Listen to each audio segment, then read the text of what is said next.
Don't I know you, sir? Don't believe so. I haven't been here in many years. Name's Silas Greaves. Silas Greaves? The bounty hunter? Used to be. What are you doing here in Abilene? Just passing through. Got a little business to take care of. Well, sir, it would be an honor if you would allow me to buy you a beer. Hell, son, it would be my honor to drink it. I'm Molly. Howdy. I'm Dwight. That's Jack and Steve. Ben's behind the bar. Oh, I bet you got some great stories. A couple. Any of them true? Jack, be nice. A few. What about your shootout with Henry Plummer's gang in Bannock, Montana? Is that where you started as a bounty hunter? That's what it says in this here dime novel. Don't believe everything you read in them dime novels, boy. First man I hunted was back when I was riding with Billy the Kid. You knew Billy the Kid? Damn right. That scrawny son of a bitch had no fear. Wouldn't back down for nobody. I heard he collected the 10 stars off any crooked lawmen who crossed him. It was a war, boy. The Lincoln County War. And Billy promised his regulators would take the life of every bastard who helped bushwhack John Tunstall. Kid had a big chip on his shoulder and a hair-trigger temper. Made him dangerous as hell.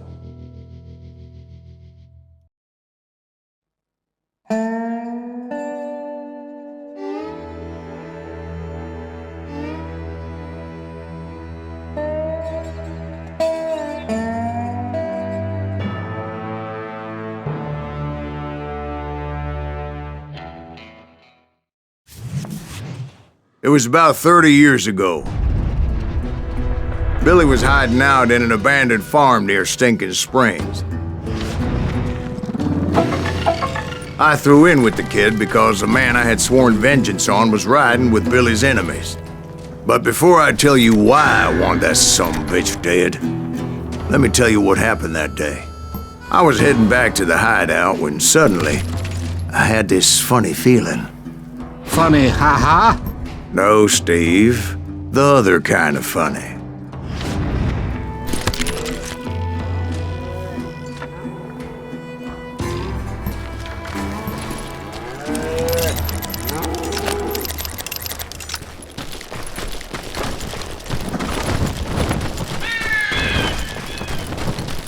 You heard Pat. We need to stay here to keep an eye on the road. That's not fair. We're missing all the fun. I knew those two morons would never let me through. I had no choice. What the hell? Shoot that sumbitch! Was it Pat Garrett's posse? Oh yeah. I heard the shots and I knew I had to move fast. Garrett and his army of deputies had surrounded the entire homestead. They're coming from the rear! I decided to help Billy and the boys out. Stay on it! So that's just what I did.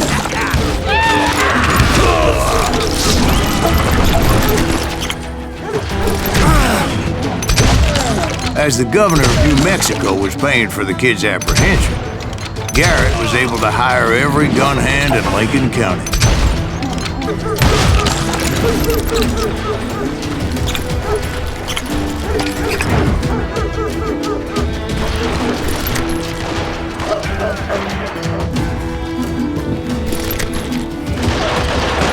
Watch out! He's one of them! God damn it, he's right behind us! Where the hell's Garrett? Never around when you need him! Garrett's men were running around like a bunch of chickens with their heads cut off. Still, one of them reached the water tower. Not a bad idea. It would be a turkey shoot from up there. Luckily, these shooters Garrett hired weren't the sharpest tools in the shed. I'm here! A lot of them were saddle tramps or sod busters or drunken drifters looking to make a few bucks.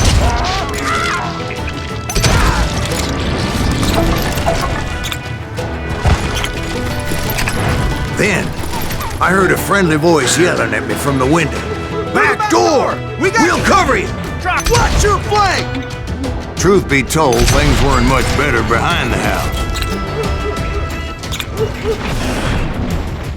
I cut their numbers in half, but that just made the ones that were left twice as mad. They made up for their lack of skill with a seemingly endless supply of ammo. It was a bit of a slog, but I finally fought my way around the back of the house. And like that, I was inside, none the worse for wear. I passed Dirty Dave, and upstairs I found Billy and Charlie Beaudry.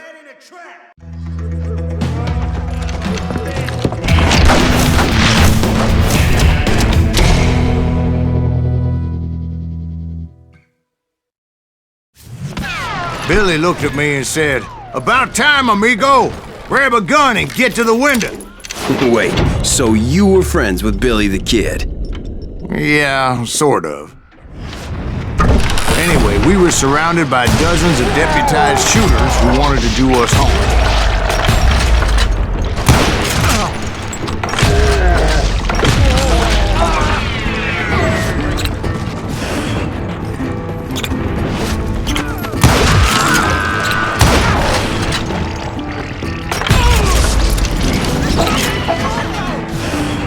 I'm telling you, Garrett's men were dropping like flies, but they just kept on coming.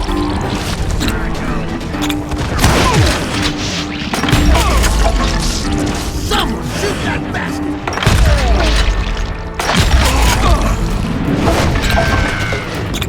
That's when Charlie got hit. "They're catching us in a crossfire!" shouted Billy. "Get to the other side!" I'm fine, I'm fine! Kill him!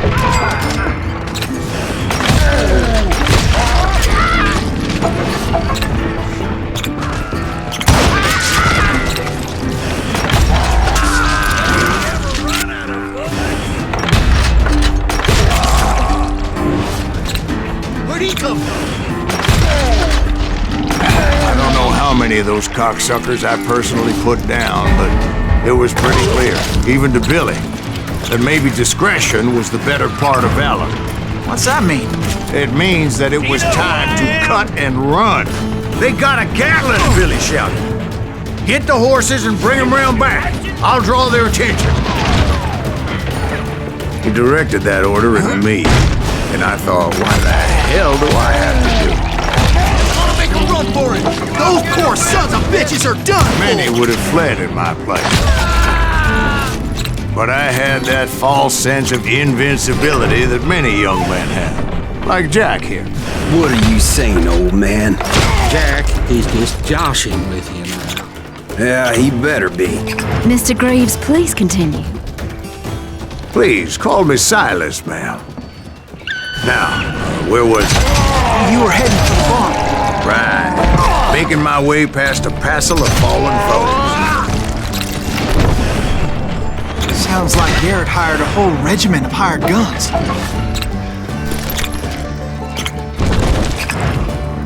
Yeah, and just when I thought I was done with them, more of these hapless bastards would pop up. Finally, I had the stables within my reach.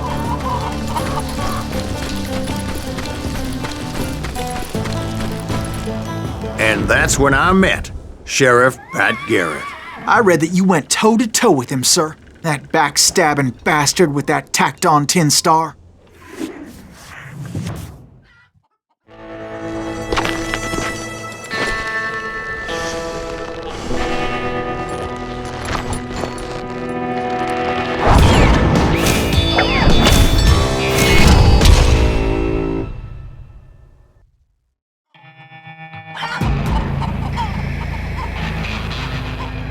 You challenged him to a showdown.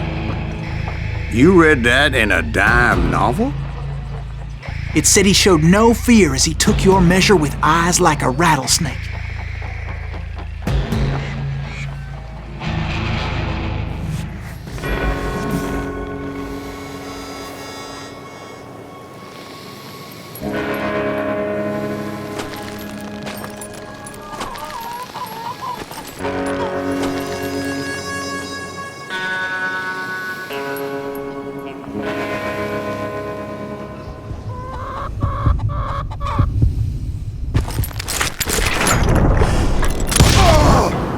that you killed him in a fair fight.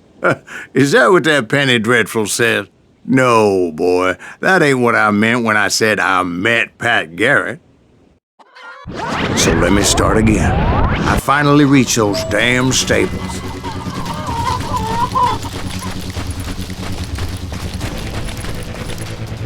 And stepped inside, and last thing I heard was Garrett's voice.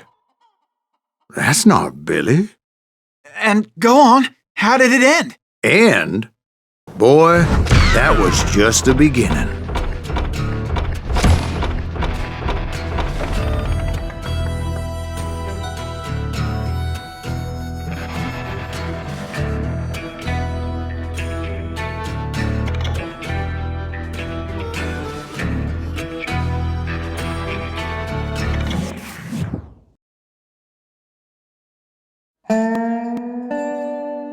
So what happened? Did Garrett arrest you? Yeah, after I came to, the bastard had clocked me with his Colt.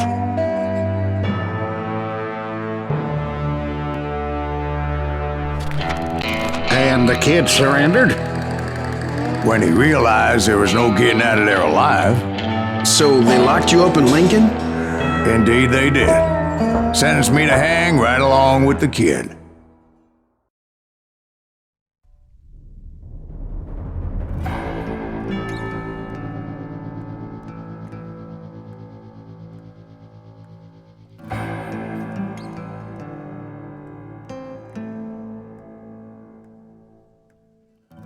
It's important to know that I was only riding with Billy so I could find the bastard I was after.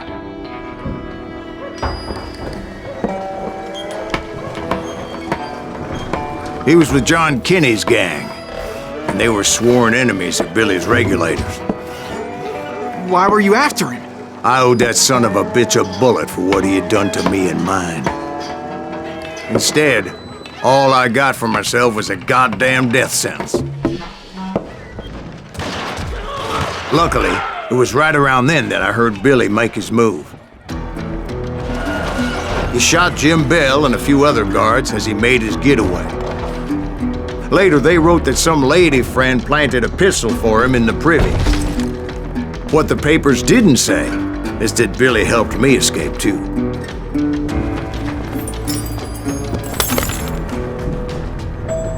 My first order of business was finding a firearm.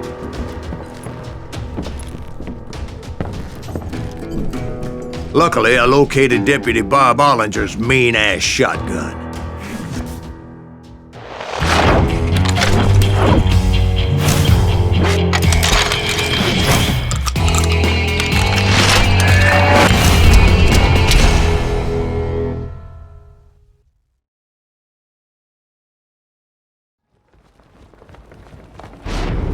I saw Billy through the window, and he yelled that I should take to the rooftops to make my escape. So I did. Hell yeah, that scatter gun was like a double-barreled howitzer. It could blow a man clear off his feet. You hardly had to aim the damn thing. The kids escaped raised a huge ruckus. Guards were everywhere looking for him. Can't let the kid get away!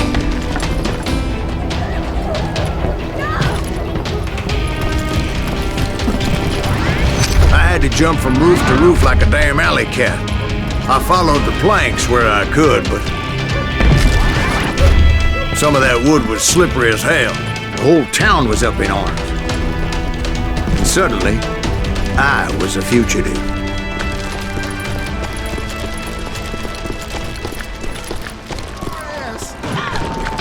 So that bastard you were after, what did he do? He did me and my family a grievous harm. But I knew if I was ever going to find him, I would need to get my ever-loving ass out of there. Where'd he get you? I tried to be stealthy and sneak my way past. You! This town doesn't have a moment's peace. But hell if they weren't all waiting for me. Apparently, some of them thought I was Billy.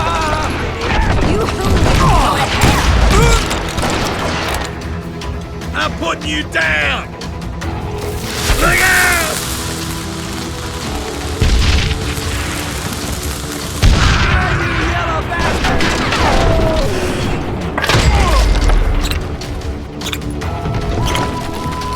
Leave him to me. He's in town somewhere. See, me and the kid shared a certain similarity in build and coloring. I was just glad I had Deputy Bob's mean-ass shotgun. Hey, I'll flank! So much lead was whizzing by my head, it was like everyone in Lincoln wanted to put me in the ground. I knew I needed to find a horse. Though I never did have a great fondness for those four-legged grass eaters. Smelly, sweaty, ungrateful beasts. We prize them too high, if you ask me.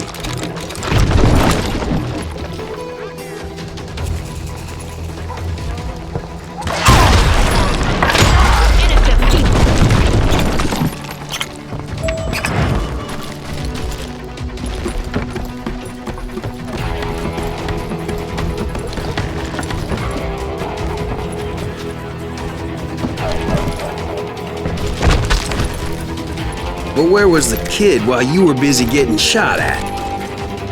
Gone. And that's when it occurred to me why Billy set me free.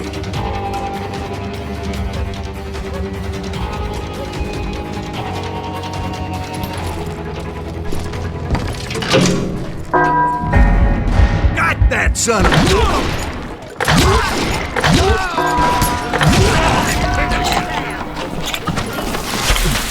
So I could be a hapless decoy and draw attention while he snuck out of town.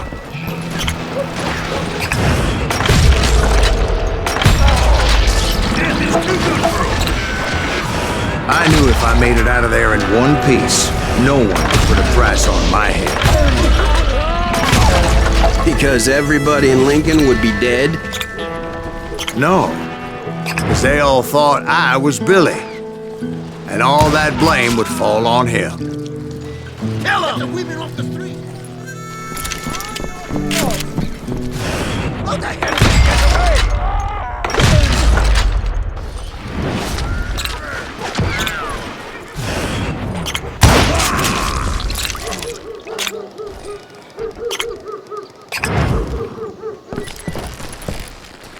Let's do this!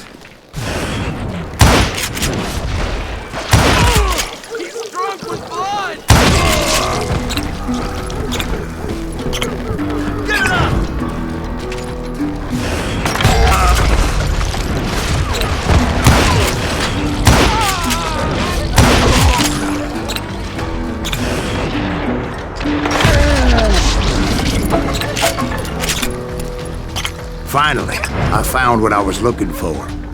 The stables on the edge of town. I guess Billy saved your ass, taking out Bob Ollinger the way he did. Billy didn't kill Bob.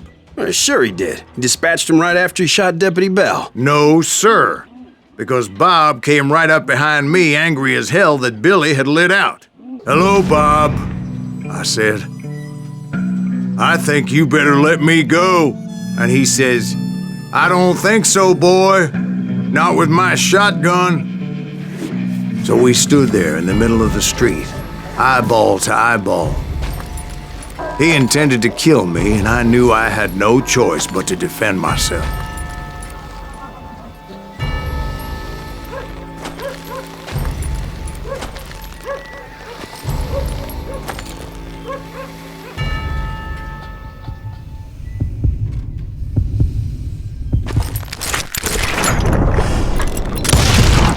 I killed him in a fair fight.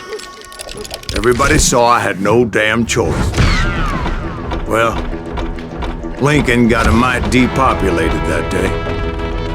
Pat Garrett gunned down Billy 3 months later, so his escape was all for naught anyway.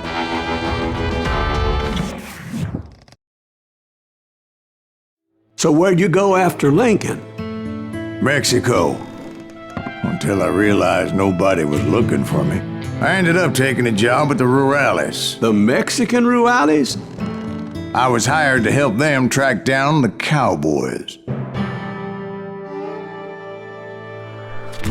The most vicious outlaw gang in Cochise County?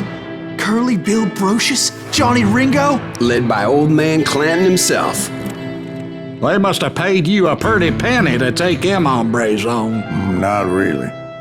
But truth be told, I had my own reasons for going after those boys.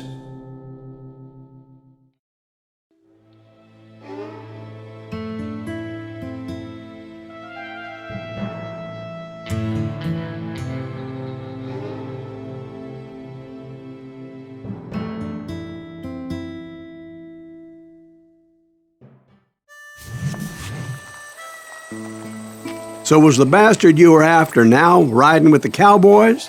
Roscoe Bob Bryant was his name. Oh. But no, this time it was a different bastard I was after. The aforementioned Mr. Ringo. And yes, he was working for old man Clanton. I came upon them robbing a stagecoach, which wasn't surprising, being they were such murderous thieves and bastards. The bandits wore red scarves, so I knew they worked for the old man. Over there! There!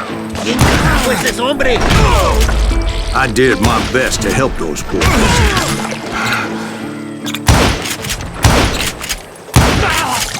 Damn him! You can run, but you can't hide! Moments later, the attackers were dead, and I checked the stagecoach to see how many passengers were still breathing. None. It was then I wondered if the rocks weren't hiding more bandits. Was that all of them? Or did I just hit the rear guard? I quickly got my answer. They attacked from on high like Apaches often did.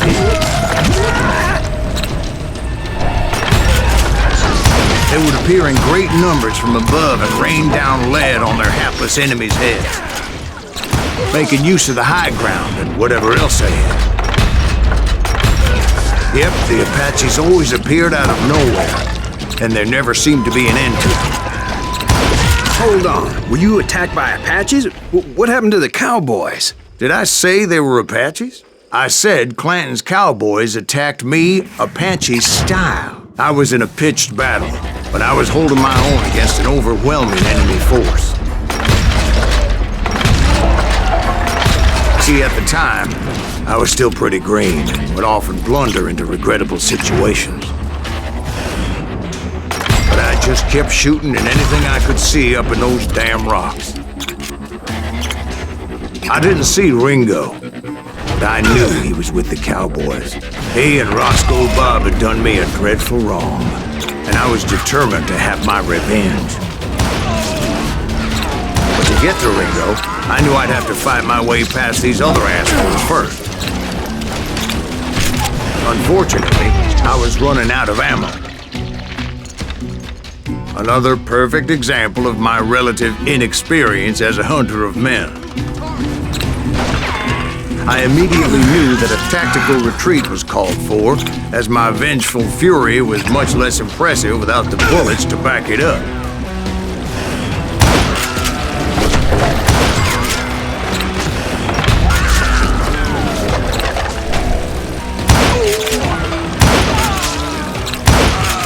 Finally, they managed to corner me. Trapped as I was, the odds of my survival seemed pretty slim.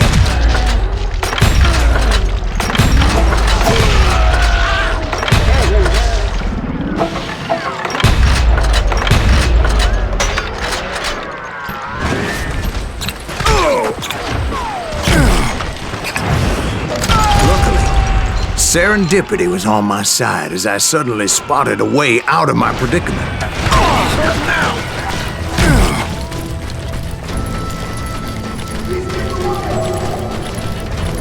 I ran ahead as if the devil himself was after me. Bullets were whizzing by my ears, but I wasn't about to roll over and die.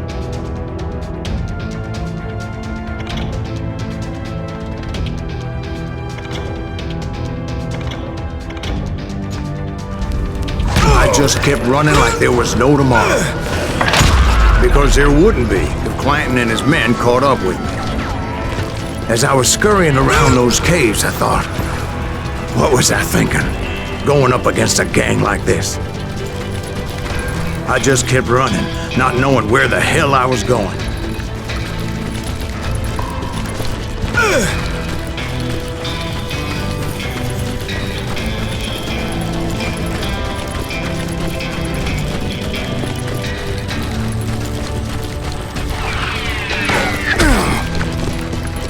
And that's when something miraculous happened. Like manna from heaven, I found the desiccated remains of what looked like an Apache warrior. The old weapon next to him supplied me with some much-needed ammunition.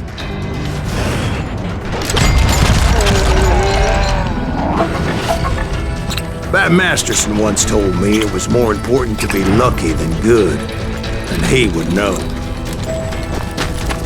And imagine my surprise when I found a fistful of dynamite to go along with that ammo. That stroke of good fortune evened the odds and bolstered my confidence. It was time to turn the tables. Time for the prey to become the predator. Time for the hunted to become the hunted.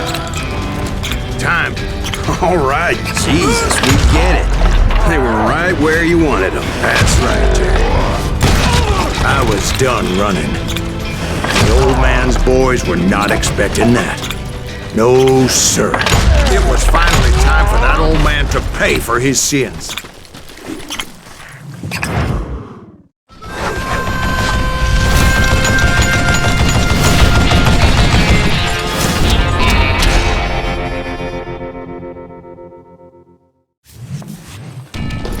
I yelled out at the top of my lungs, "Clanton, I'm coming for you!"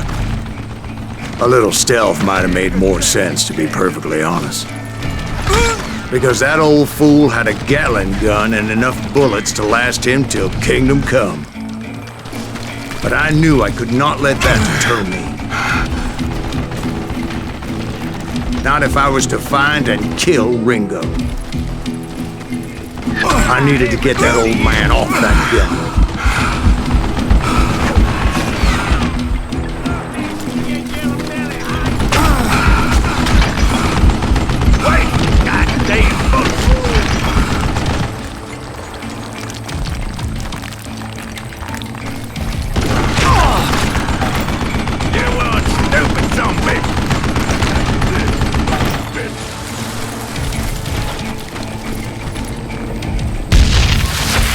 Most everyone thought it was the Ruales who had come up against him in Guadalupe Canyon, but it was just me.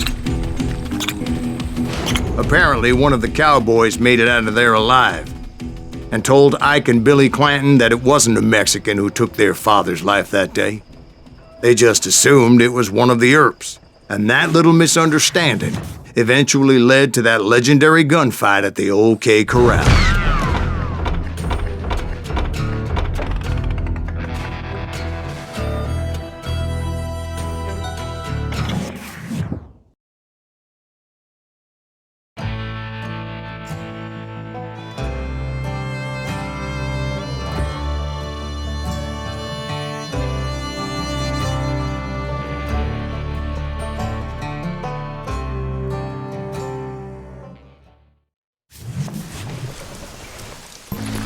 A few weeks after that dust-up at the OK Corral, I was still after Johnny Ringo. I had tracked him and the Cowboys to their hideout at a sawmill, and they were loaded for bear.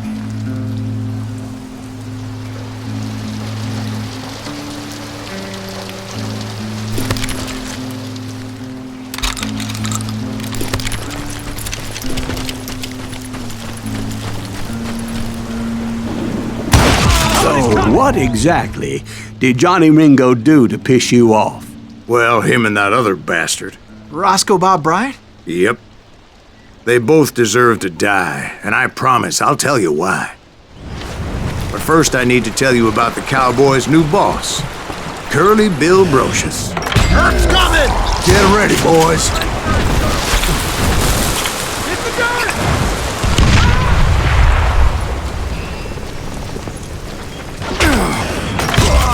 Curly Bill took charge of the Cowboys upon the old man's demise, and after that gunfight at the OK Corral, the Clantons wanted revenge.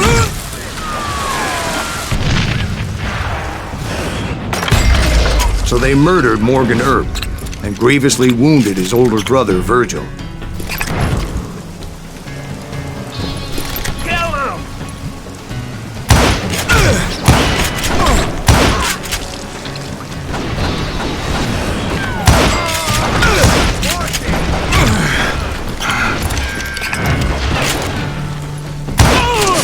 Wyatt and Doc went on what became known as the Vendetta Ride, hunting those outlaws down. So when I showed up, that's who they thought I was. Ain't Earp, is it?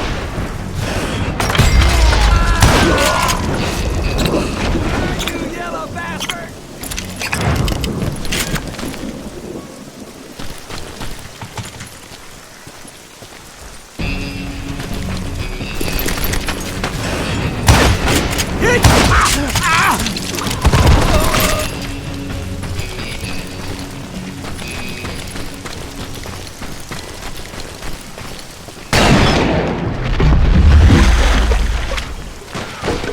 There were killers around every corner, all wearing red bandanas.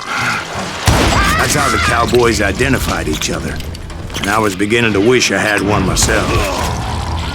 But I wasn't about to let Ringo walk away unscathed, and that's what drove me forward. They say that Ringo was infernally fast. I hardly saw anyone faster, boy. Certainly not Wyatt Earp. That man was all hat and no cap. Earp wasn't much of a match for him, but Doc Holliday might have taken him. That Lunger should have kept his nose out of it. They never charged anyone for the murder of Morgan Earp. But everybody knew that Curly shot him in the back. That was common knowledge. Yeah, maybe so. But Ringo had nothing to do with it. He was just being loyal to a friend. Is that what you call it? Being loyal? Well, to get to that loyal friend, I had to pass by some buzzsaws as big as a man. Cut you a new one!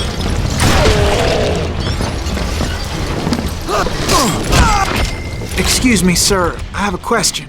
What's that, Dwight? After old man Clanton died, why didn't his son take over the Cowboys? Because Ike Clanton was dumber than a box of rocks and a yellow belly to boot.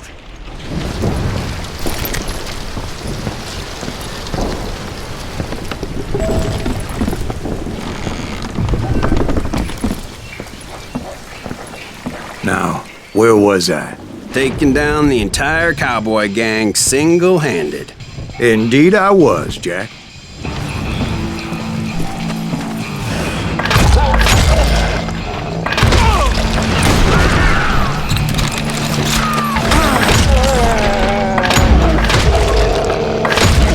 Though it wasn't easy, as those boys had good cover. Time to die!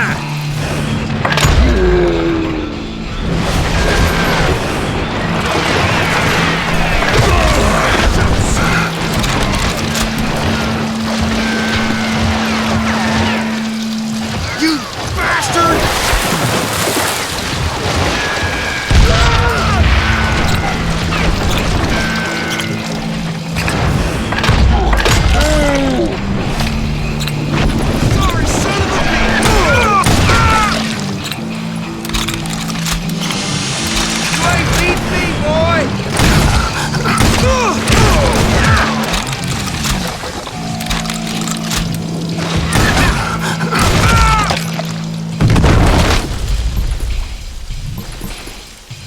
Blank him! Can you shoot around corners?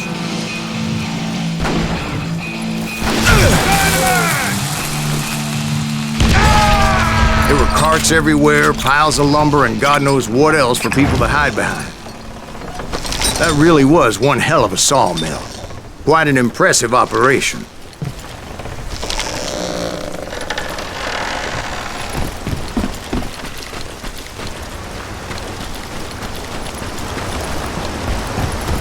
And where was Curly Bill? Did you see him? I'm about to get to that, Ben. Patience. I'm painting a picture here. There was this beautiful waterfall and a crystal clear stream that led to a verdant valley that was truly... Consider your picture painted. What happened next? Well, finally the bastards that were still alive made a last stand.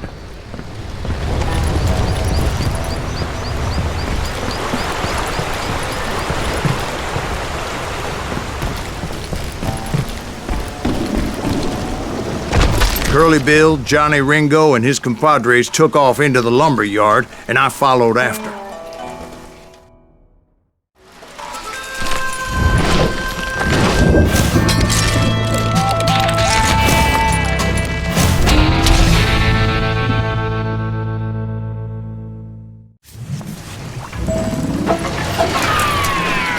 Are you saying they ran?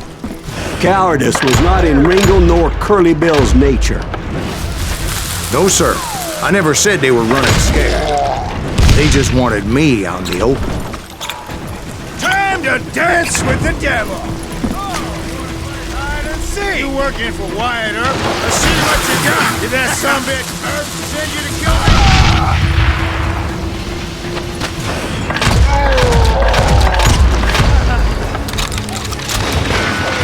That sumbitch Earp... Brocious gave me no choice but to take his life. But Ringo was nowhere to be found. I knew you didn't kill Ringo, because he was found dead in a different location altogether. To this day, his killer is still unknown. Indeed. Took me a few months before I finally tracked his ass to West Turkey Creek Canyon.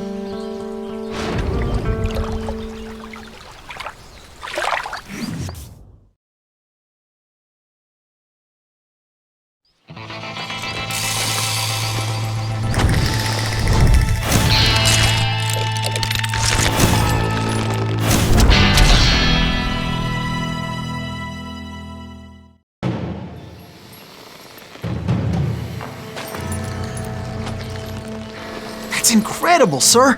I always thought that Doc Holliday was the one that killed him.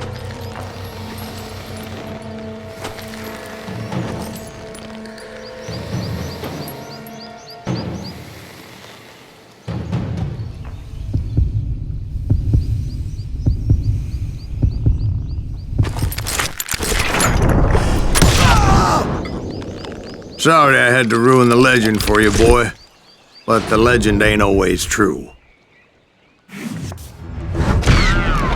Doc Holliday had nothing to do with the death of Johnny Ringo.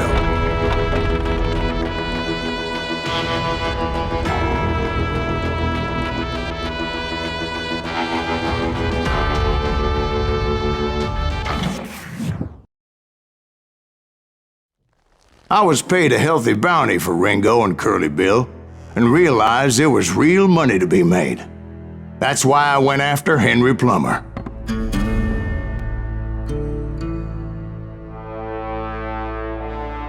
Now, wasn't he the sheriff who augmented his income by shaking down miners and robbing gold shipments? That's the one.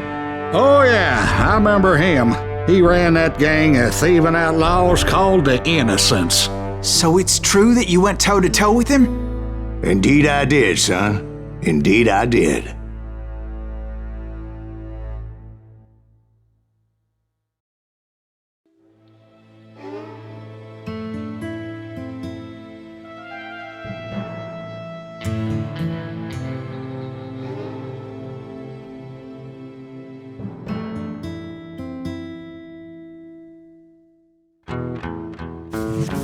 I knew I needed resources if I was going to track down Roscoe Bob Bryant, and hunting Plummer looked like a good way to get rich quick. As the local vigilantes exposed him as the leader of the bandits, and put a generous price on his head. Plummer rallied his gang to plunder one last gold mine before making their escape, and that's where I thought I'd find him.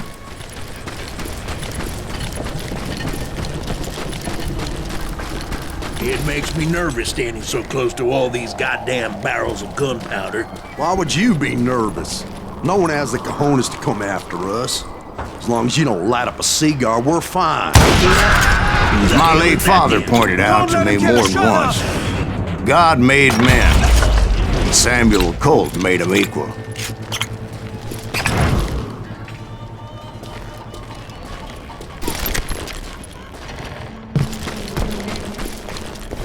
I knew that dynamite wasn't mine, so I decided the polite thing would be to return it. It was the biggest gold rush since Sutter's Mill in '48. Unfortunately, prospectors weren't the only ones drawn to those riches. There were thieves and killers, robbing travelers and hijacking gold shipments. Like those that ran with Plummer. Some were just regular folks I knew from town, drawn by greed and easy pickings. Charlie Crow, the blacksmith. James, who worked in the stable. If Daddy had lived to see Alfred Nobel's explosive invention, my guess is he would have told Samuel Colt to kiss his ass. Plummer had a lot of men on his payroll. A hell of a lot. That son of a bitch pretended to protect the public with one hand while stealing them blind with the other. Of course, the rest were veterans of the Civil War. Stone-cold killers trained on the bloody fields of Shiloh and Antietam. He set up a defensive perimeter which I had no idea how to breach. Dangerous, desperate individual. I was outnumbered and in way over my head, but I was too damn stubborn and stupid to realize it. They must have thought I was touched. Or had some kind of death wish. I thought I was some kind of hero. I finally made it past and headed on to meet my destiny. But first, I had something I needed to figure out.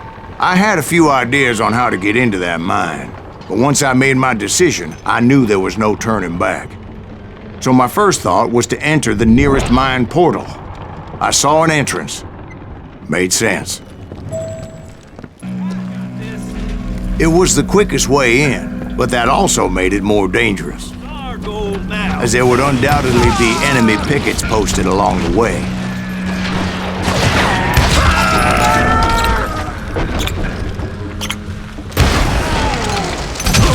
Come out, you yellow bastard!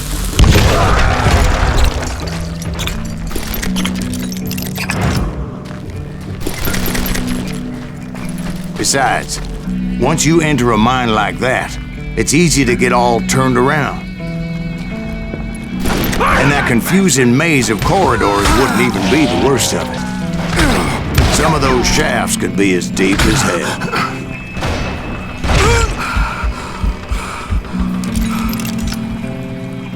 Had enough?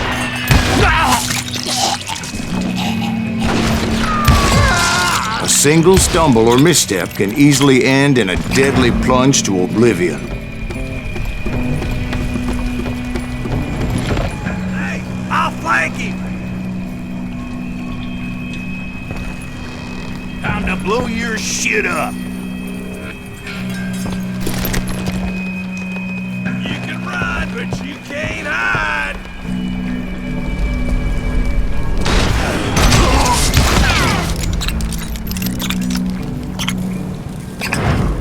Quick reflexes often make up for a lack of common sense. Luckily, I was never one to be easily bushwhacked. I would just need to be careful not to blow myself to kingdom come. Take him! With all that gunpowder and dynamite everywhere, a body has to know what he's shooting at.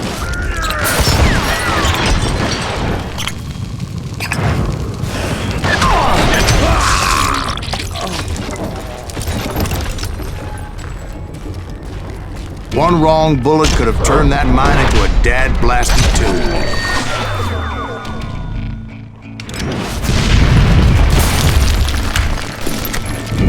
I freely admit that my plan of attack was not just moronic, but clearly insane.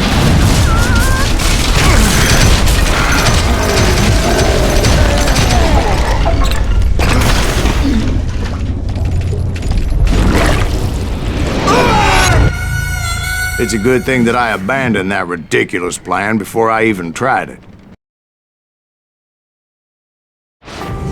Instead, I spotted a ladder, a way into the mine from the opposite side.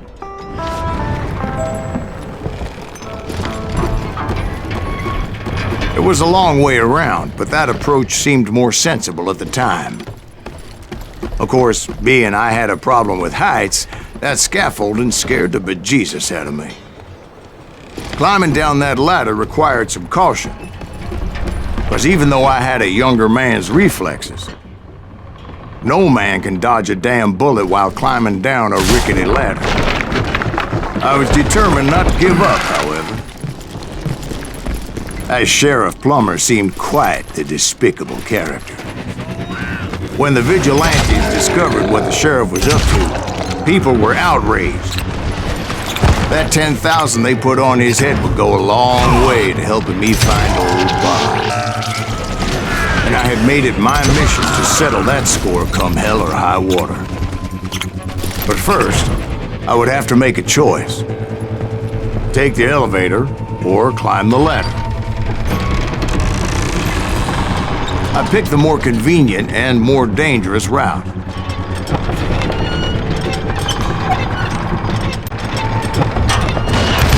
Now you're really pissing me off!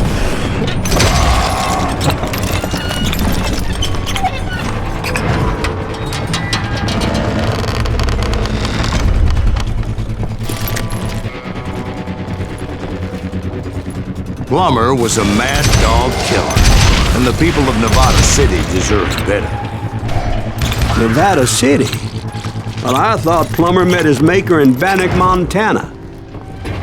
Right, well, he was the sheriff of both places at one time or another, but that's neither here nor there.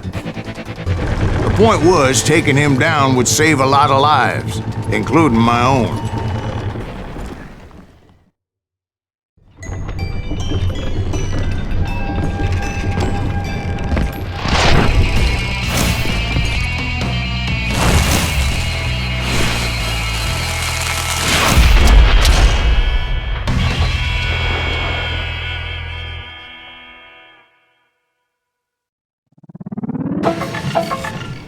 They're gonna need a dustpan to pick you up! This day is just getting worse and worse for you! Hey! Henry Plummer was clearly unhinged, and I could see right away that this was gonna take some doing. Sucker is smarter than he looks! Boys, take this cocksucker out!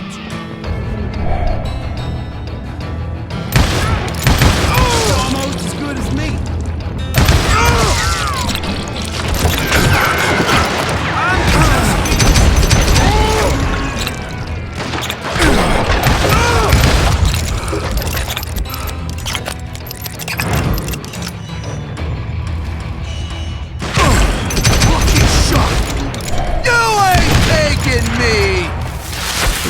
What do you think we're doing? You killed him! So that's how Henry Plummer died. Him and his crew were worth their weight in gold.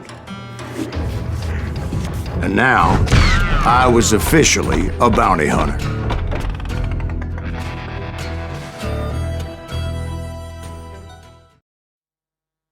So, did you finally go after that Bob feller? Well, I heard word he was in Kansas with John Wesley Hardin. So that's where I went. Where in Kansas? Abilene. Why do you ask, Ben? No reason. Was Hardin as fast as Ringo? Ringo was fast, but John Wesley was as fast as the devil himself.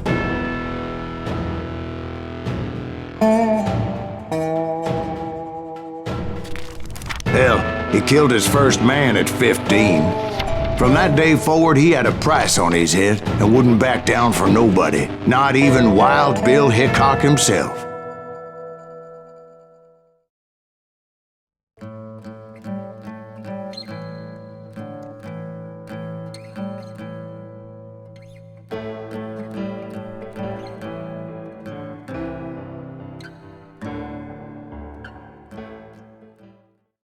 I dodged death many a time, and that night in Abilene was no different.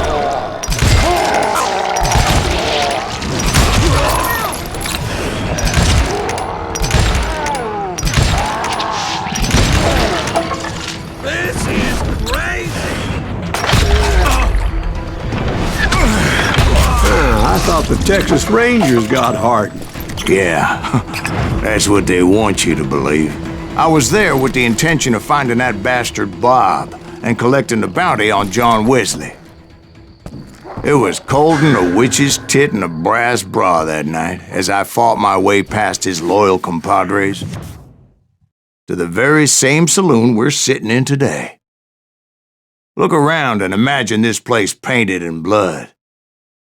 Hardin was waiting for me, and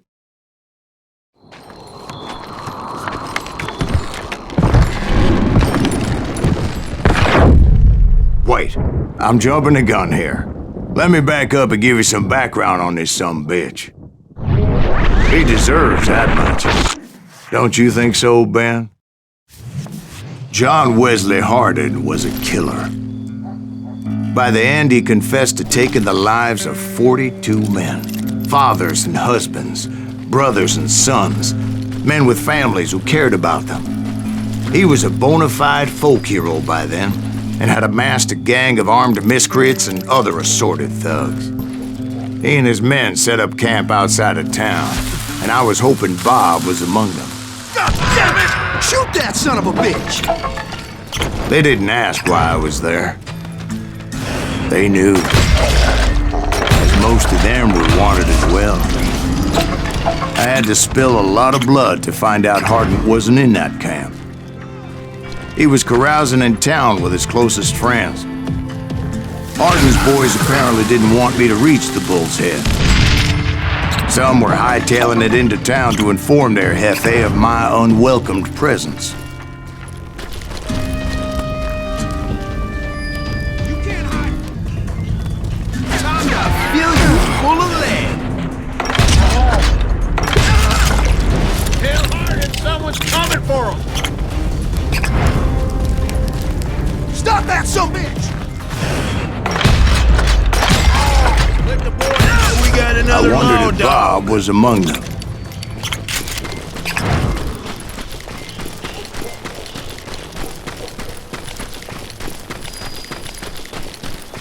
And I steeled myself for the fight ahead. For as good as I was, deep down I wondered if John Wesley wasn't just a little bit better. Before I could test my mettle against Hardin, however, I would first need to dispatch his cadre of hired killers. Most of these degenerates were beyond redemption, but John Wesley might have been a different story.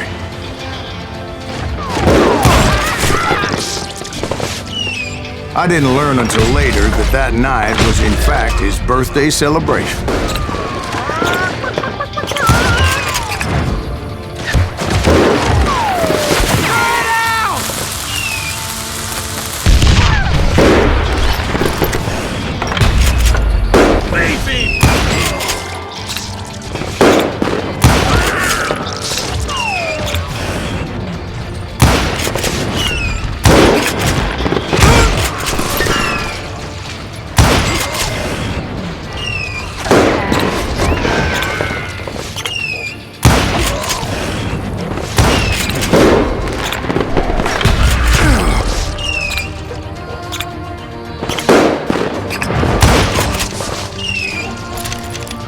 I think I already mentioned that I found Hardin in this very saloon.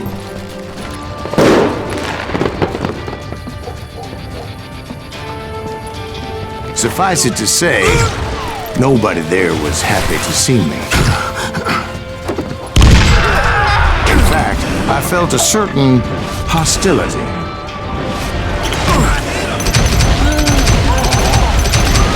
I was disappointed that neither Bob nor John Wesley were among the dead. But that was short-lived, as a moment later I was facing down the fastest gun in the West.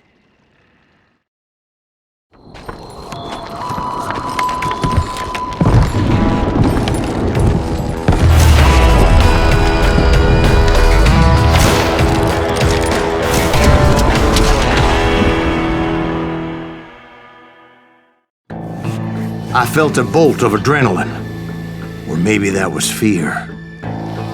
He was well known for his tricks, and I knew I'd need my own if I was ever to defeat him.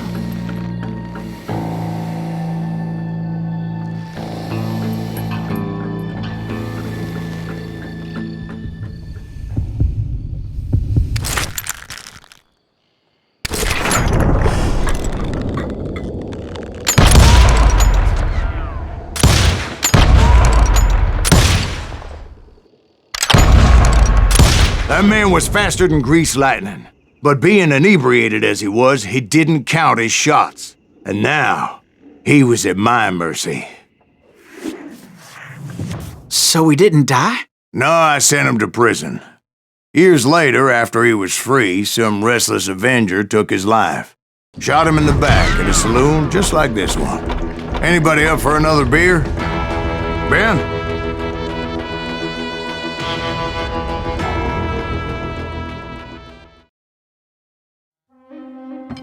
Thank you, darling. Yeah, some say revenge is a dish best served cold. So whatever happened to that Bob guy you were after? Personally, I'd like to hear some of your other adventures. Like, I don't know, did you ever go toe-to-toe with a red man?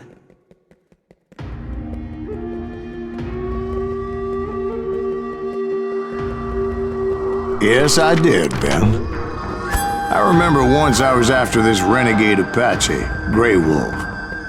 Strangely enough, revenge was also his primary motivation.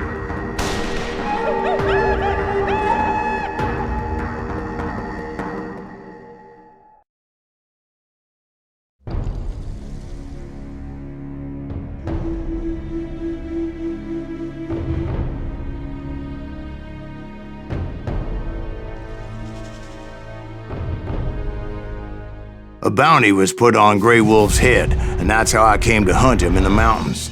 Mountains so high they tickled the nether regions of heaven.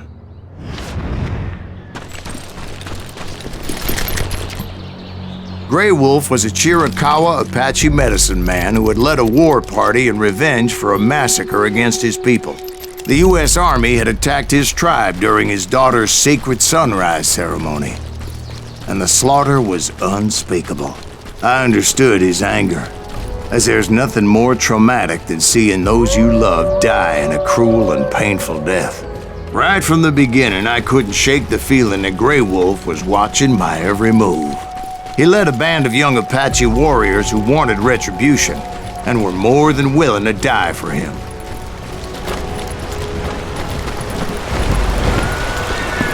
They saw me before I saw them.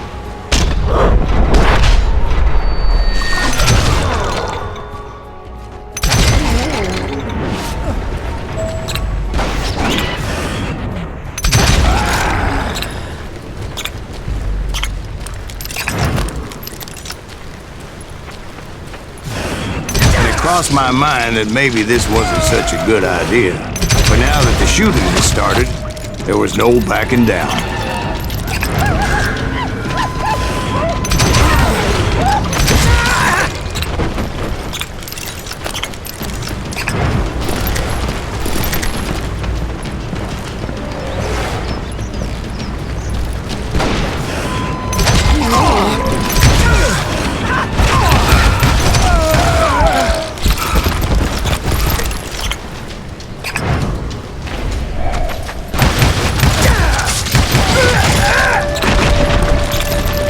It was rugged country, the winter home of the Chiricahuas, and that's why they had retreated there.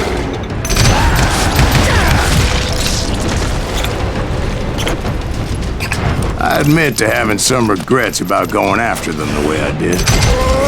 But then again, I got a lot of those.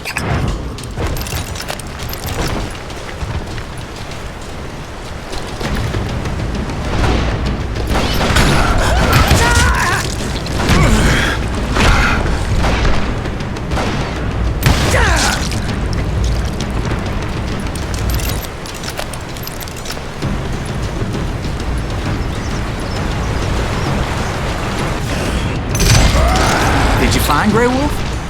Not at that moment, but I did find the entrance to their hideout.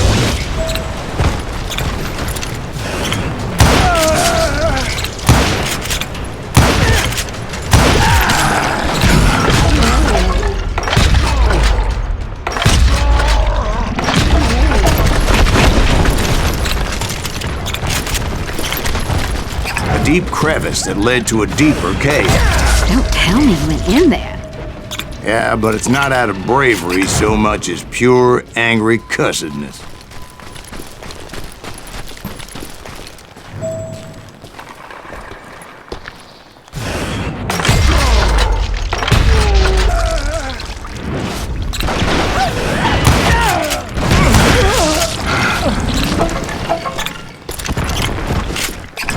See, back then, I had a stubborn streak a mile wide, and I wasn't about to back down. So it was like pitch black in there? Actually, it was pretty well lit, as they had torches on the walls.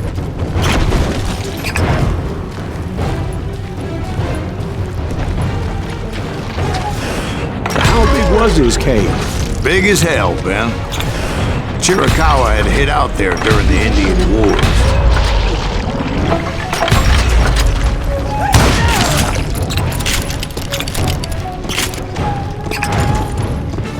They thought it was haunted with the ghosts of those murdered by the horse soldiers. The cave was haunted with dead Indian ghosts? To be honest, I was more concerned with the live ones than the dead ones.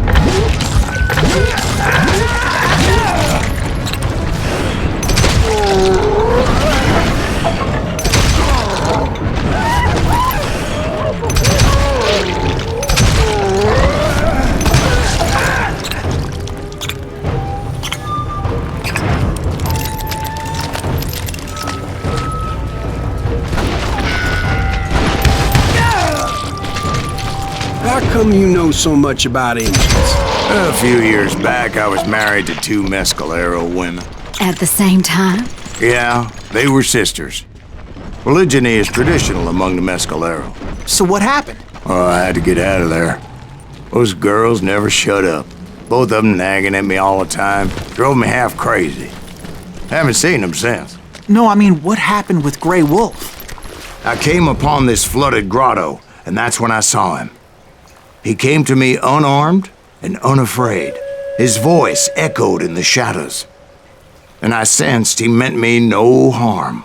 You carry great darkness in your heart, and if you do not release it, it will claim your soul.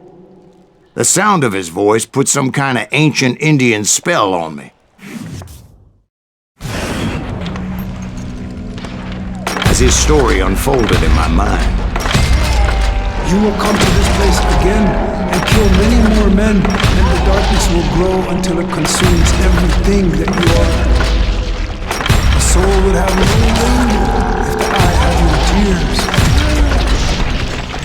he said I was a great warrior, a coyote man, unequaled by any other pale-faced warrior, or something like that. The snakes will bite shadows of your past until a venom poisons your heart, and an echo of the song of the dead summons the spirits deep from within the mountains. I didn't quite get what he was saying, but there was definitely snakes. And indeed, his warriors surrounded me and attacked me like hungry wolverines. They couldn't stop me, though, and Grey Wolf wasn't in the mood for idle talk.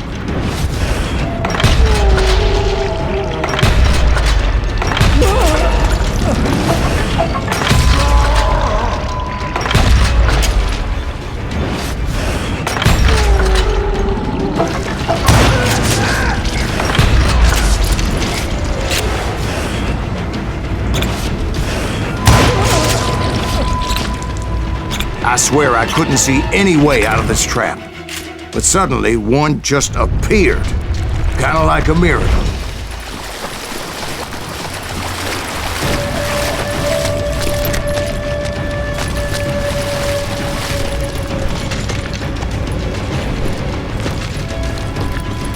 I felt like I would be lost in that damn cave forever.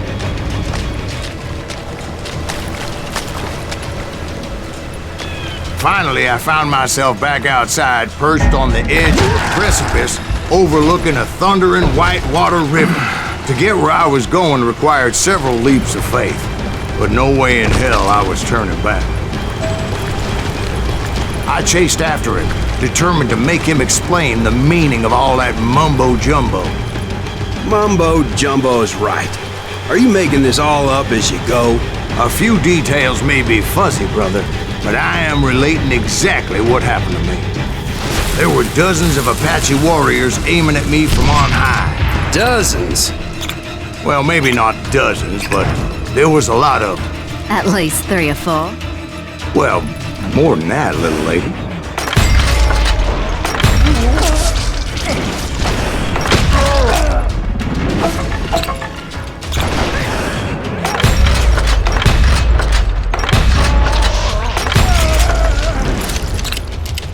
had a steep climb up creek ahead of me and scrambled up those rocks like a mountain goat.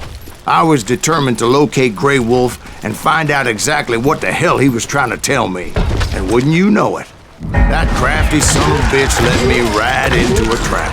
What kind of trap? Well, son, there had to be at least 100 Apaches surrounding me. 100?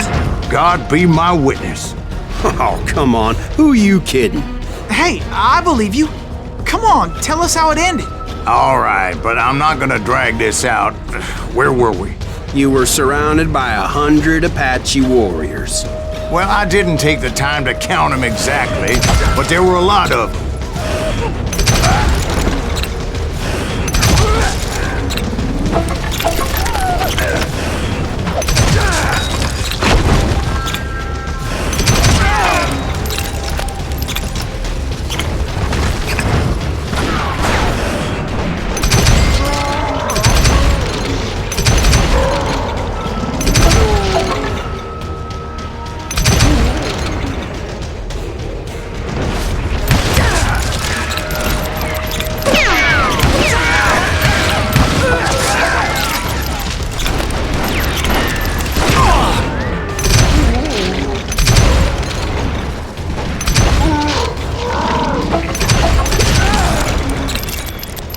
And in the end, a path appeared before me that I had not seen before.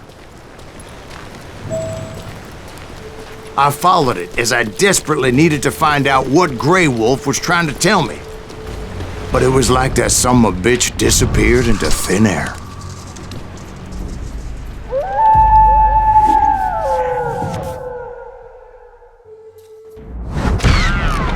Never did find him. And never did collect my goddamn bounty.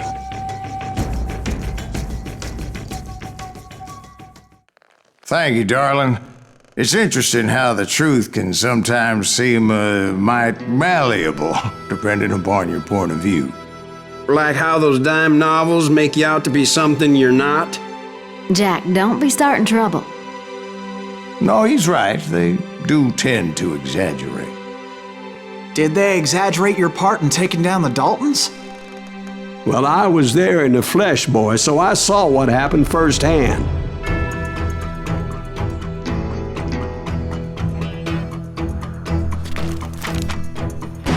Those Daltons were lawmen once, before they all went bad, robbing banks and trains clear across the territory. Until Coffeeville, of course. I was one of the citizens who took up arms that day. Fighting on the side of the right? I did my best, sir. We all did.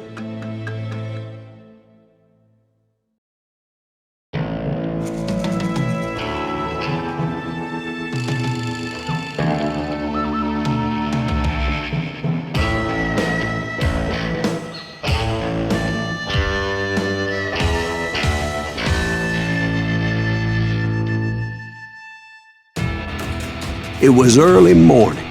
One of my friends was a local gunsmith, and he handed out firearms to anybody who'd take one. You see, the Daltons got it in their heads to rob 2 banks at the same time. 2 banks on the same damn street. Story was Bob Dalton's girl was always writing him about how he had no ambition. Oh, you're nobody next to Jesse James, she'd say. Finally, the bastard took his brothers to Coffeeville just to shut her up. Hey, we gotta... Well, the locals recognized the Daltons right off. Before they could get away, half the town took up arms to defend their property.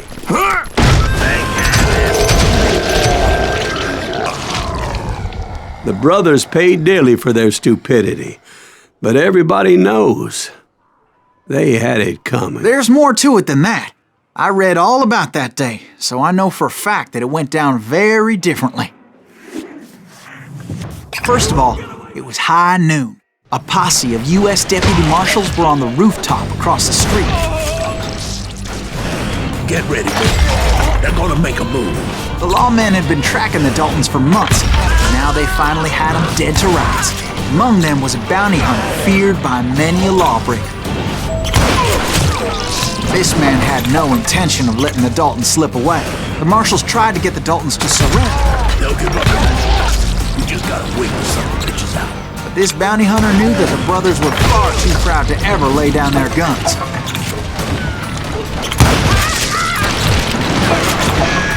So he went in there alone to confront those criminals. One of the marshals shouted, "Where are you going? Are you crazy?" Hey, where do you think you're going, dumbass? That rifle's mine. But he paid him no mind. He saw a way to get around to the back of the bank. Then he figured out how to hit the Daltons from a direction they weren't expecting.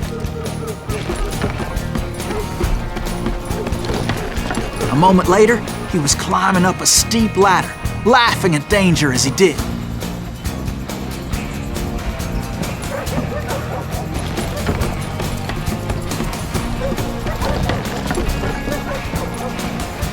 It was brave men like him who risked their lives to tame this wild country.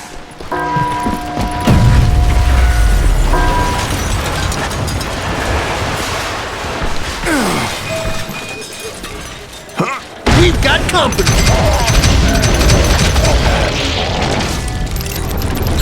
Heroic men like him, who did what other men couldn't or wouldn't to make this country free. Like Jim Bowie and Davy Crockett, who died defending the Alamo. Is that Silas Greaves? Son of a bitch! Damn you!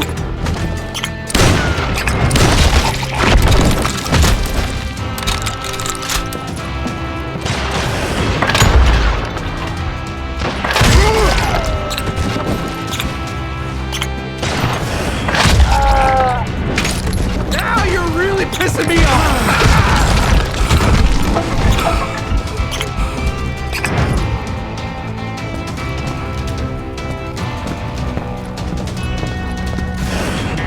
Over there!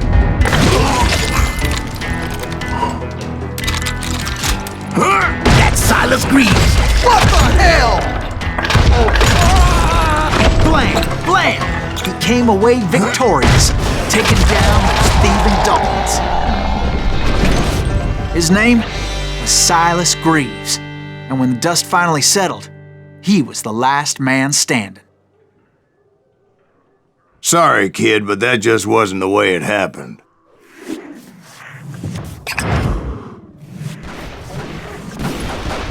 It was early evening, not high noon. The Daltons blew up a safe, and were all set to hightail it out of there. I was late to the party, and Coffeyville was already up in arms. Those pathetic deputies surrounding the bank were dropping like flies.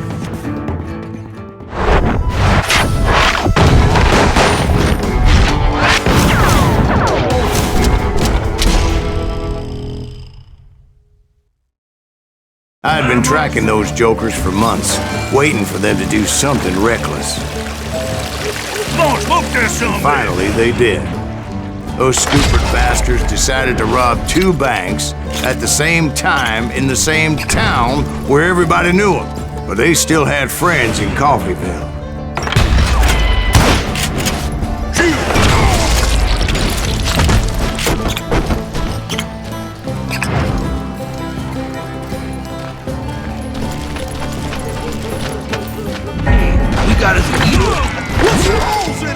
Those friends came after me like a pack of wild dogs, tooth and nail.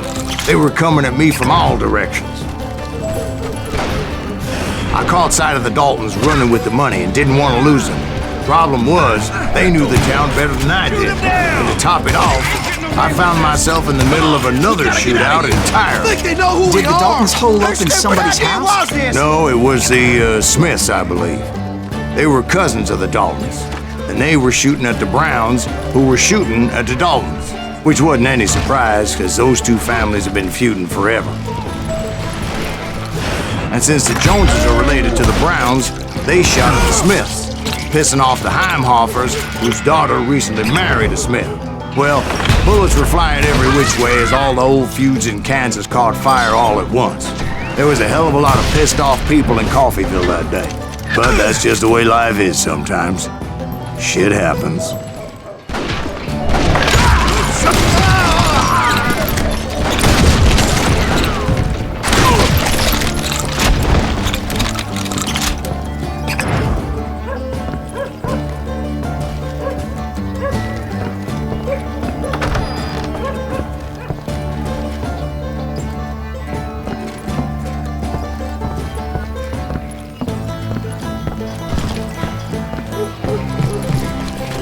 The Dalton boys knew I would never give up. Those Daltons weren't the sharpest knives in the drawer, but they always stood together. They set a trap to slow me down and allow at least 2 of them to escape. The third brother stayed behind to plan me, just in case that trap of theirs didn't work.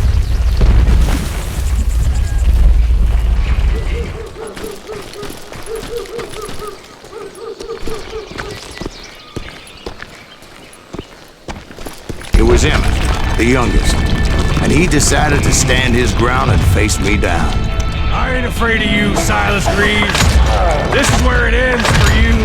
He was determined to protect his brothers. I understood how he felt. Taking me on all by his lonesome wasn't exactly a recipe for a long life.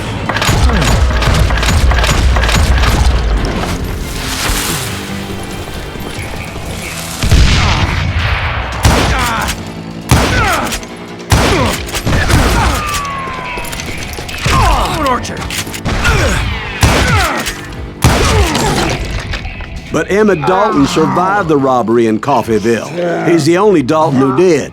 They say he was shot 23 times. Well, Dwight, who do you think put all those damn holes in him?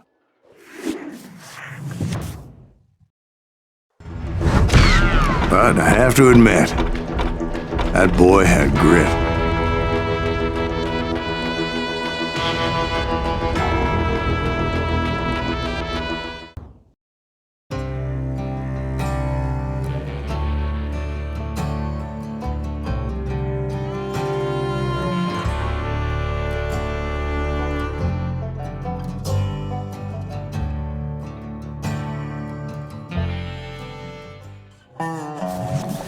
We'll get those suckers! It took me a couple of days to track the Daltons down.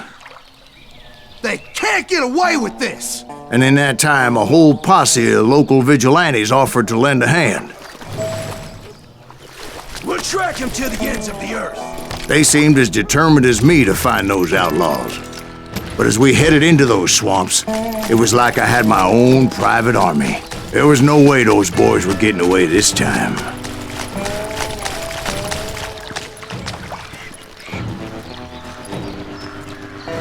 It was early fall, right? Beautiful time of year. At least you had the weather on your side. Not by my recollection. It was damp and foggy as hell. It was tough to stay on a true course, so we kept an eye out for landmarks.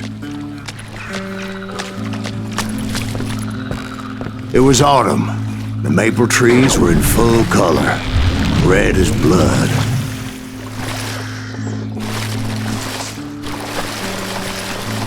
The rains that year were torrential, so the whole area was flooded. The vigilantes had spread out wide, and pretty soon I couldn't see anybody.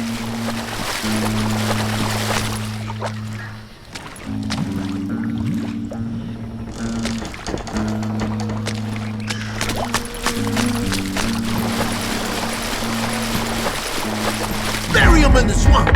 Plant them where they stand! Except for some son of bitches ahead of me wanting to do me harm. So I had to face them alone. I wondered why my compatriots didn't come running when they heard the shots. Jesus Christ!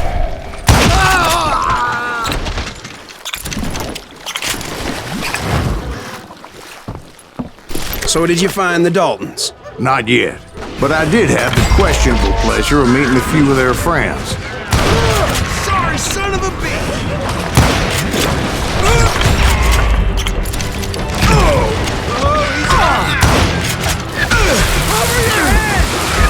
The boys had established quite a reputation by that time, so they attracted all manner of riffraff to their cause.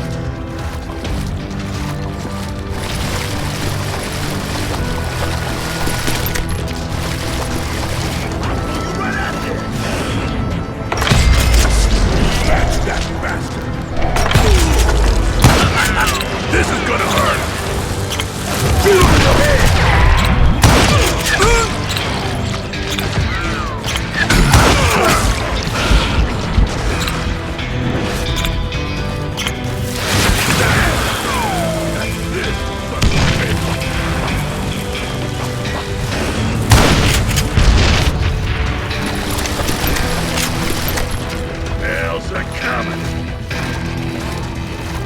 Point being, I was under serious attack. And my reinforcements was nowhere to be seen.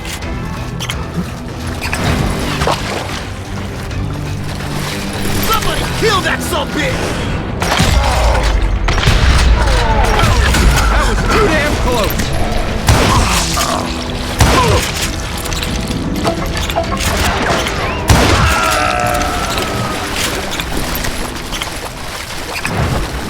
But luckily, a barn materialized as if right before my eyes. I scrambled up top to get a better view.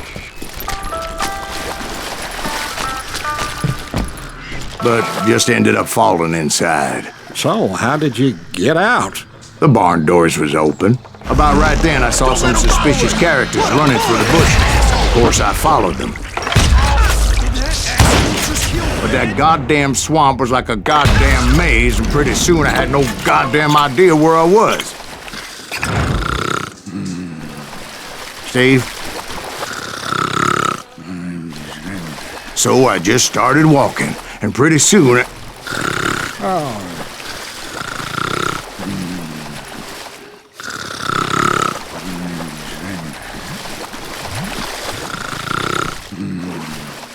Steve? Steve! Huh? Oh, no, I'm listening. Indians surrounded me from all sides.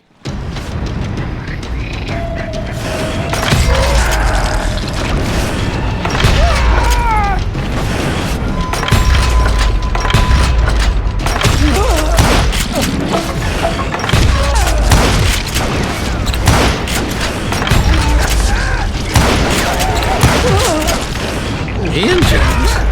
There were Indians? No. I just wanted to make sure Steve was paying attention. Now, where was I? You were following the Daltons through a swamp?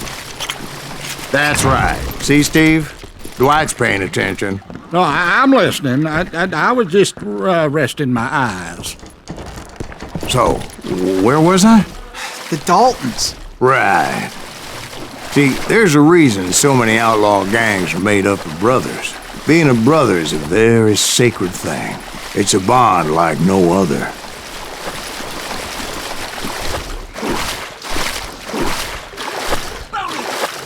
Stop that, sumbitch! So did you ever find the damn Daltons? Not yet, but I did find a few of their cousins. Kansans breed like rabbits. More Smiths or Heimhoffers or who knows what. But hell, what's more important than family? I bet Ben knows what I'm talking about.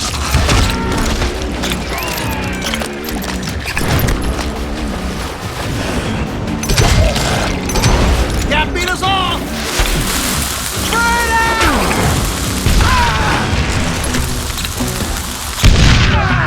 Damn him!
knew those Dalton boys were out there somewhere, standing together against anyone who would threaten them.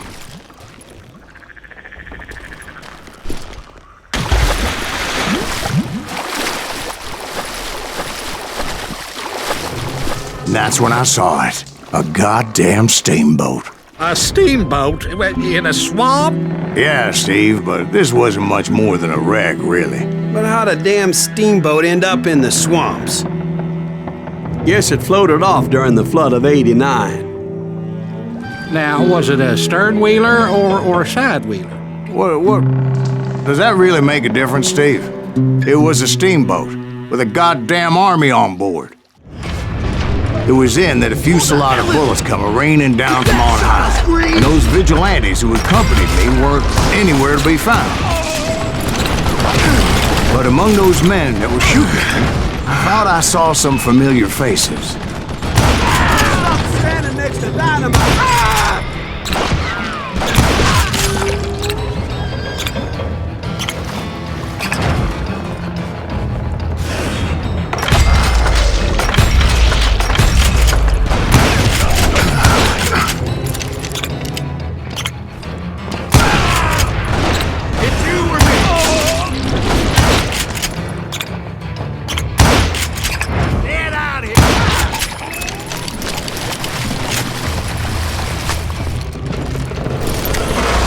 Somewhere up there, the Daltons were waiting on me. Brother!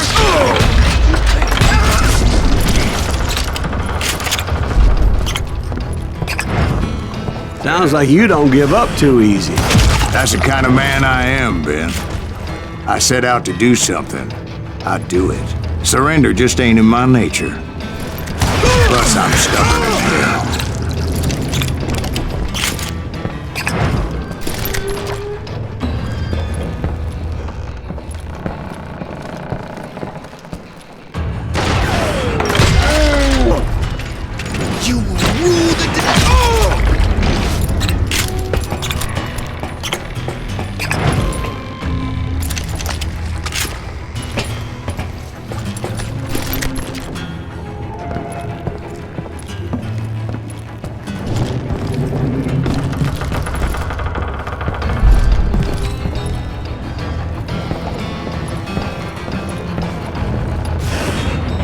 Right about then, much to my relief, the vigilantes finally arrived. Their leader motioned at a cabin in the middle of the top deck, pointing me directly at the Daltons. I finally had them, after months of dogged pursuit.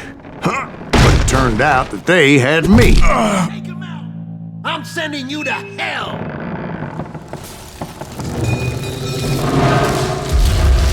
The Daltons had played me like a fiddle. Apparently, the vigilantes were on their damn payroll. They didn't just want to shoot me. They wanted to burn me alive. But finding my way out of a burning labyrinth proved to be quite a challenge. It was a riverboat, right? I mean, it's not like it was a goddamn ocean liner. Well, yeah, but I was in a fight. Did you hear about that ship that's gonna launch next year? Largest one in the world. You're talking about the Titanic. If you ask me, it's too blessed big. I don't think it'll even float. So anyway... Don't be stupid, Steve. They know what they're doing. They say that the Titanic is unsinkable. Oh, God. But getting back to that steamboat, how'd you get off it, Mr. Greaves? I took in a lot of smoke that day, so I admit my recollection might be a bit hazy. But somehow I managed to finally disembark. It was time to settle this once and for all. Someone kill that bastard!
Bob and Grat weren't about to come at me one at a time.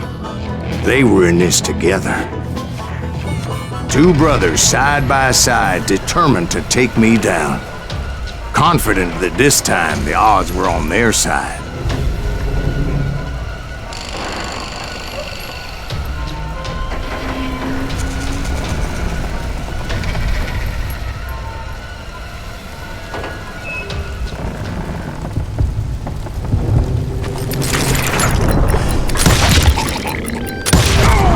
They got it wrong.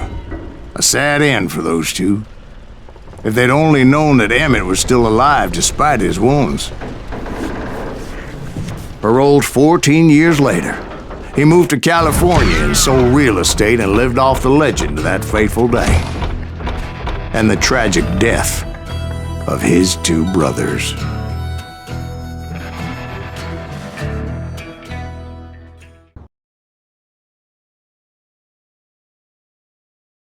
My own brothers died tragically as well, truth be told.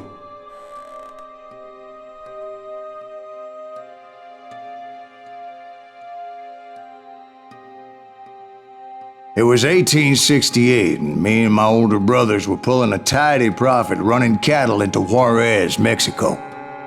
One night after my brothers retired for the evening, I found a little poker game in a cantina with a couple of cowboys. And I just couldn't lose. I even won an old Spanish coin that had to be 100 years old. Well, I was mighty pleased with myself the next morning as my brothers and I rode for Texas. But before we crossed the border, those cowboys caught up with us. It was Johnny Ringo, Roscoe Bob Bryant, and another asshole named Jim. They wanted their money back and everything else we had, including our lives, as those boys didn't want us coming for them later. Bob put that old Spanish coin in my mouth and said, "I won't have it said that I left you with nothing, boy." Well, those horses bolted, and there we hung as those bastards rode away. The branch finally snapped under the weight of the three of us, but being my older brothers were bigger and heavier, they were already dead. And right then I swore to myself that I would avenge them. Ringo you know about. But Bob eluded me until I heard he was riding with the Wild Bunch.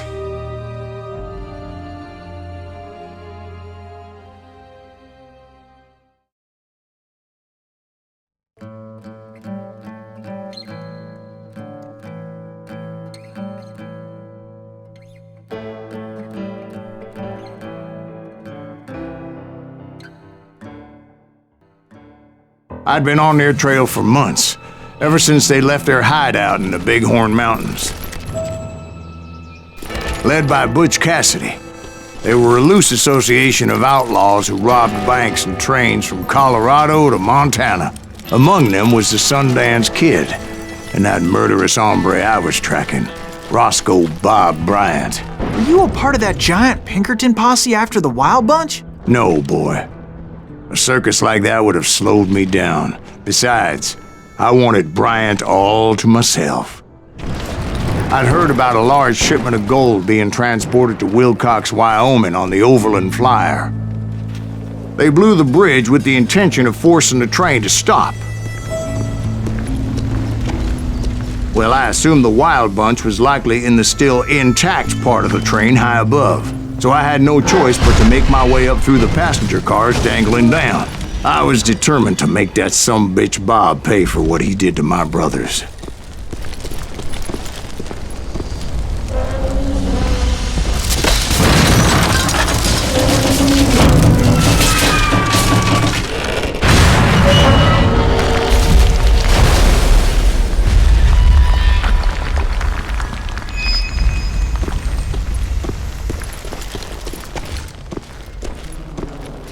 I found the device they used to blow the tracks, so I knew I was headed in the right direction.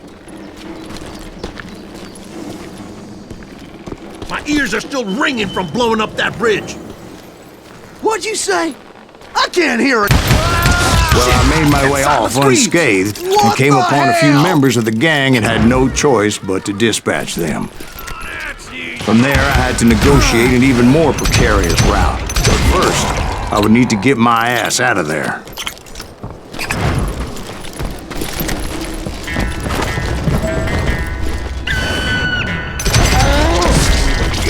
I jumped from the frying pan into the fire as the train was clearly fixing to fall.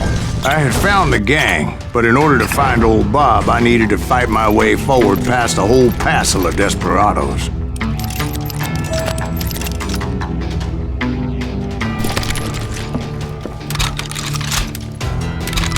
Outside, inside, any way I could, I made my way towards my prey. Damn you! Well, what about the passengers? It was mostly a freight train, as I recall. There were no passengers aboard that day.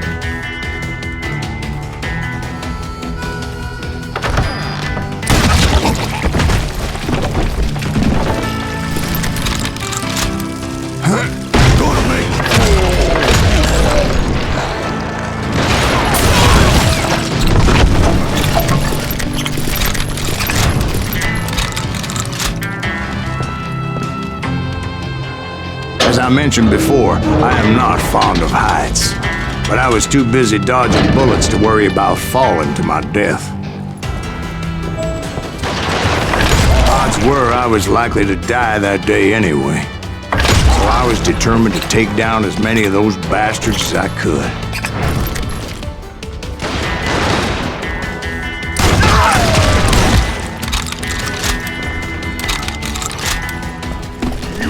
At times, it was like shooting ducks in a shooting gallery. The only difference is these damn ducks shot back.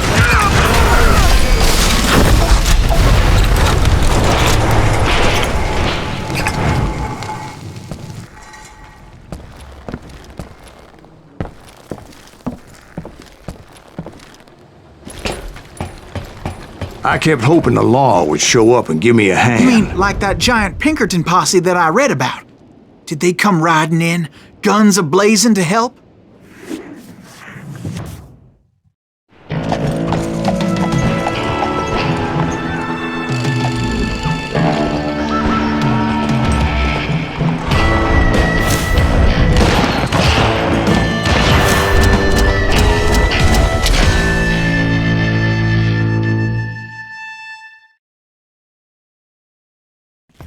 Help? From the Pinkertons? No, son. I had to fight the wild bunch all by my lonesome, as usual. Who the hell is that?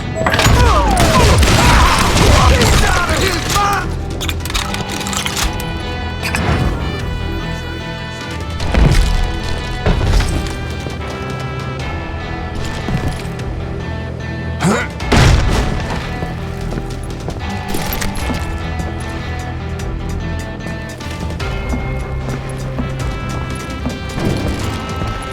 He's killing everybody! Now you're dead.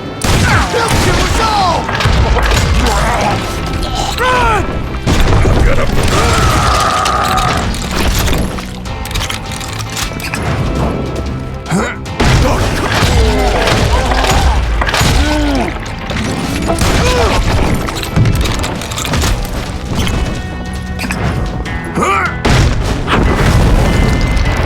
My guess is those dime novels didn't portray this as it happened, did they?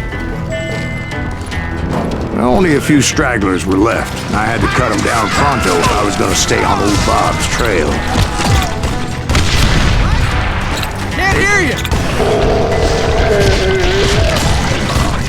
Merciful Christ!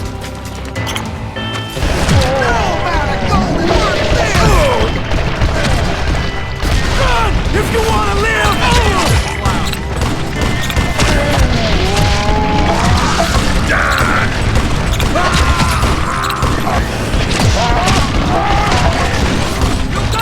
You hear me? I'm fine, I'm fine.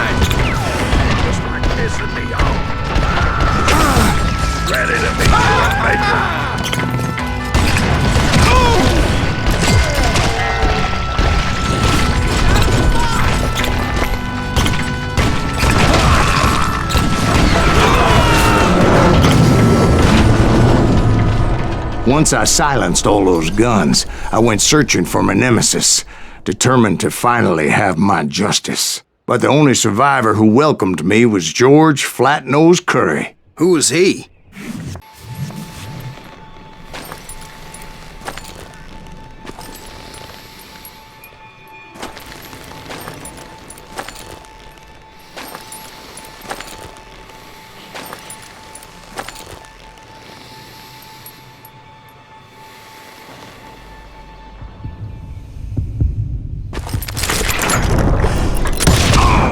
On that very same day, Butch Cassidy and the Sundance Kid decided to leave the Wild Bunch behind and decamped for South America.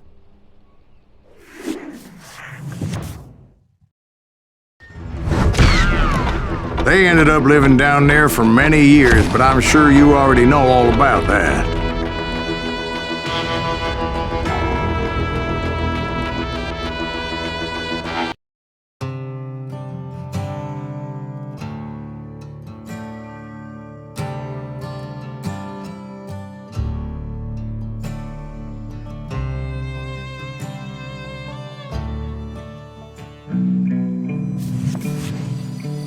I tried to find Bob Bryant, but it was as if he'd disappeared.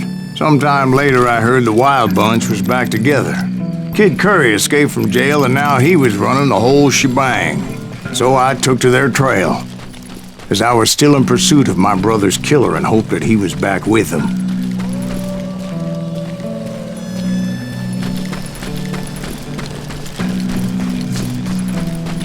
That Kid Curry's kinda crazy, ain't he? Don't let him hear you saying that.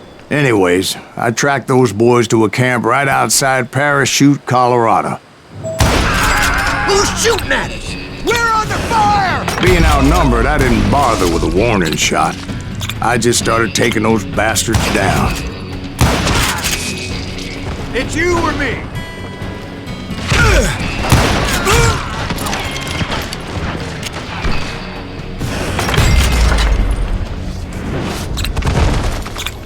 Old Bob wasn't among them, and neither was Kid Curry. I could sense him close by, however, plotting something nasty. I just needed a clue as to their whereabouts.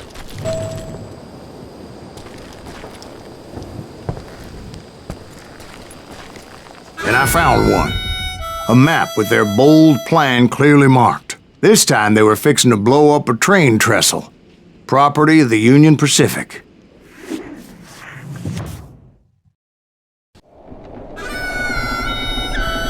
The plan clearly indicated how they were fixing to undermine several of the weakest wooden supports.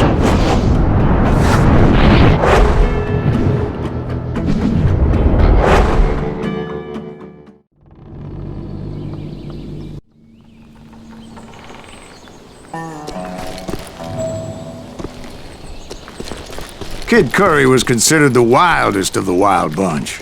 It was said that he fathered 85 bastard children, though some say it was only 5.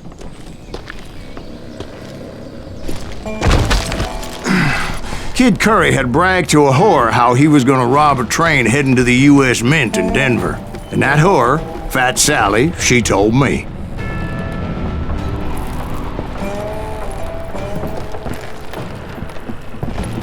The bridge was rigged with dynamite, so I decided I'd best be careful confronting those bastards.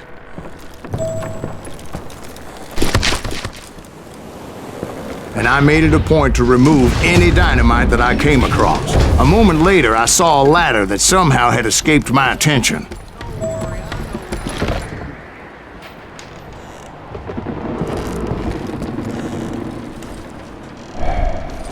Damn it!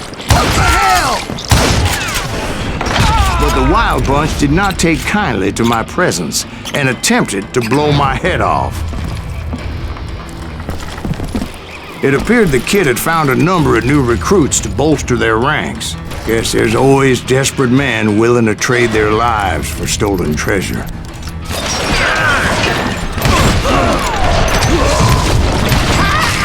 What happened next? Well, having removed the first bundle of dynamite, I decided I might as well remove the other one.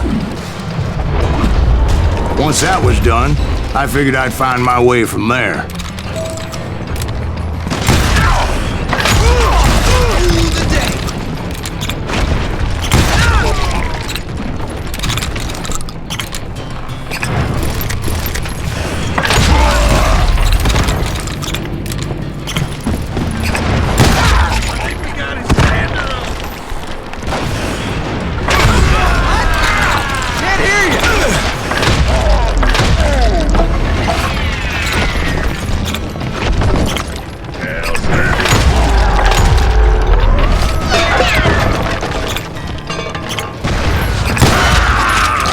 What happened then?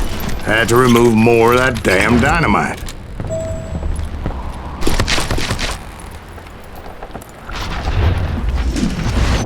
It must have been terrifying trying to make your way across. I was sweating it a bit, but then I noticed a footbridge tied up on high, so I shot the rope.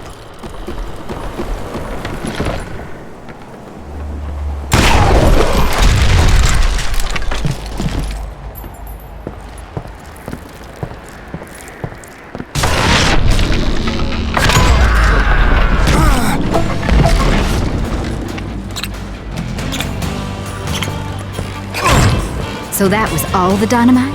Funny you should mention that, darling. As actually there was a fourth charge impeding my progress. You hear me? Once I removed it, my path was pretty clear.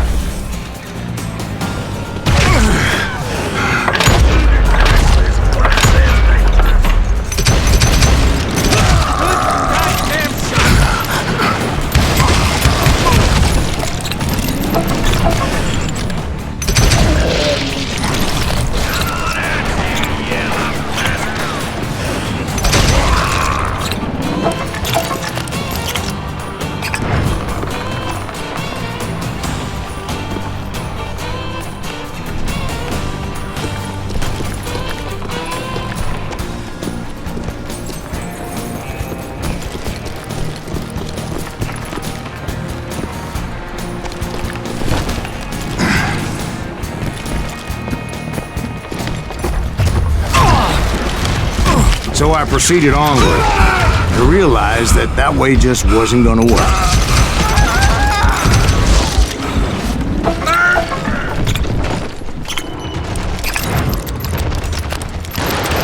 I'm putting you down. I needed an alternate path forward.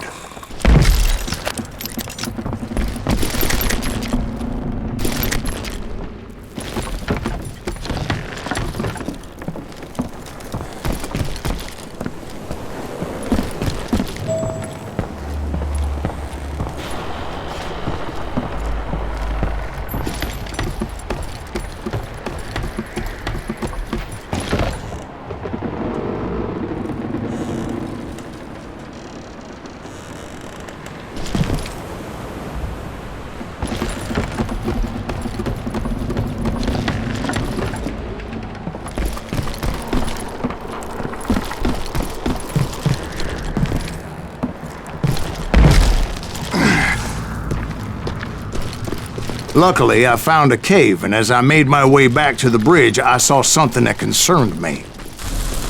It was a long, burning fuse, and it was moving fast as hell. I had to catch it.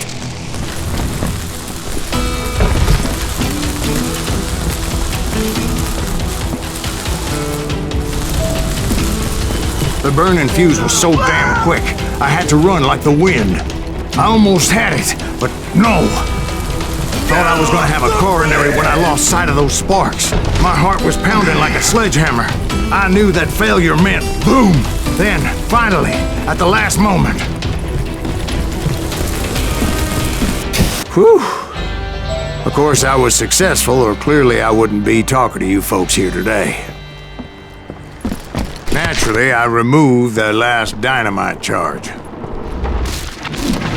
Well, it was a touching reunion.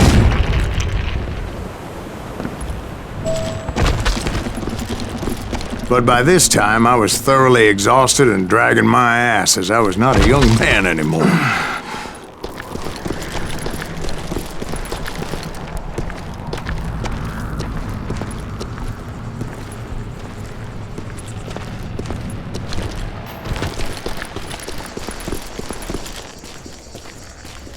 Kill that SOB! Make him bleed! Send him! Finally, I found those boys. Or more precisely, they found me. Get your ass me! Nuttier than a damn...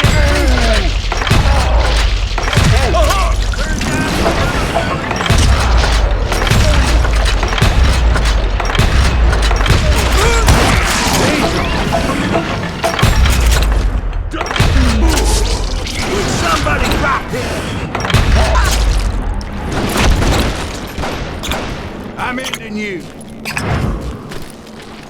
Just when I thought things couldn't get worse, Kid Curry opened up on me with a goddamn Gatling gun.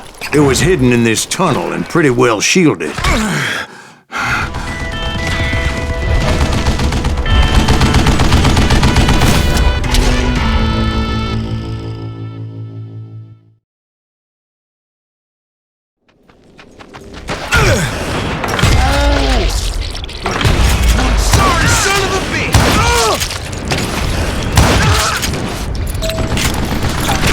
Luckily, I had located some dynamite. I still, however, had my work cut out for me.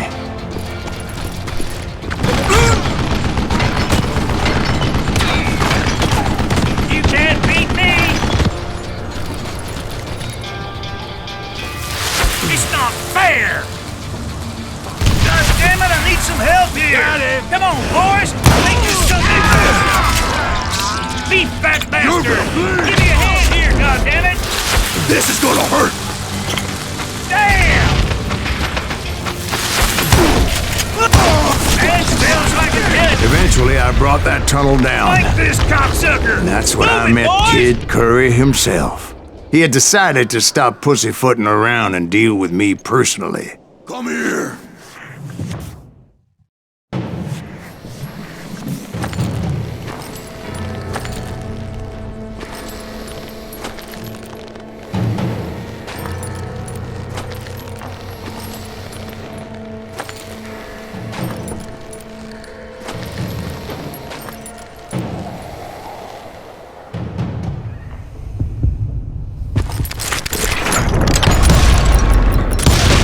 Fast as he was, I was just a bit faster.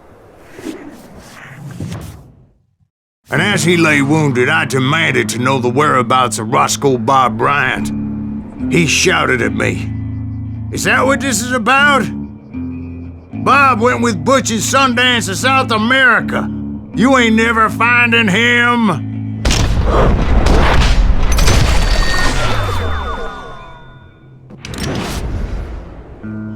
Those were his last words.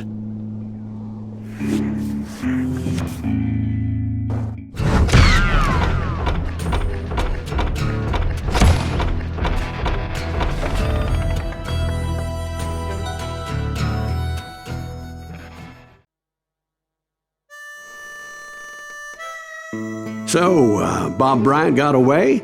I knew I'd never find him in South America. What about the other killer? Yeah, you kinda glossed over that one. Well, I found Jim not long after my showdown with Ringo. At the time, he was riding with the James Younger gang. Did I neglect to mention that?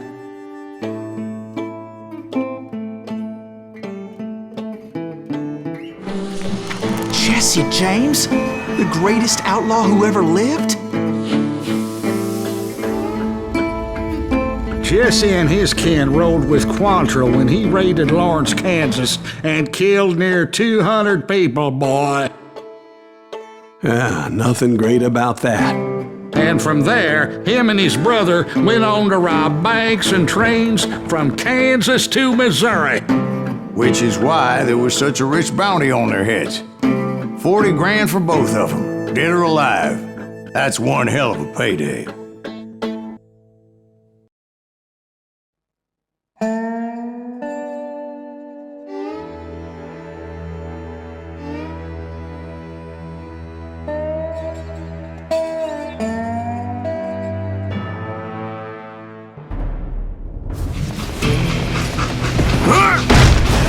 I confronted them as they were robbing a train. Bullets were flying at me from every which way. But I knew I'd have to fight my way forward if I was gonna find this Jim.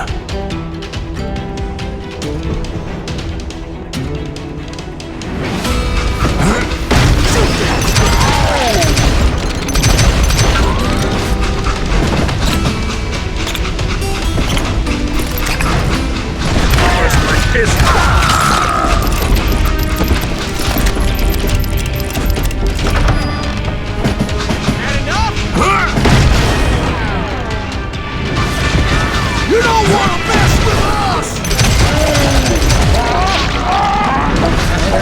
Now, wait a second. How'd they stop this train in the first place? Well, the James boys were experts at this.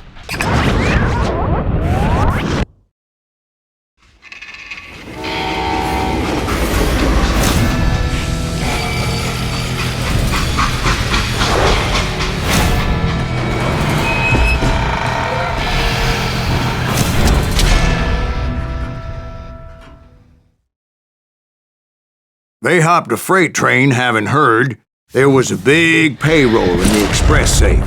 So, I hopped the same train.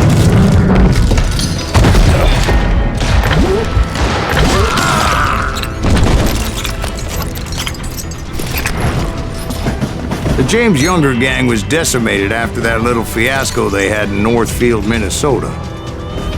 So Jesse needed more men and took on the killer I was after, along with a host of others. I was hoping to find my man and put a bullet in his head. Climbing around that train, I must have swallowed 100 damn bugs before I reached James Younger gang pulled the first train robbery west of Mississippi. Sounds like you hold them in high regard. Everyone knows they were the most famous outlaw gang ever. And you took them all on by your lonesome. Again, I'm finding this all a little hard to swallow, friend. Well, maybe you need to wash it down with some whiskey. By the way, did I mention that that train was flying down those tracks like a bat out of hell? You're done.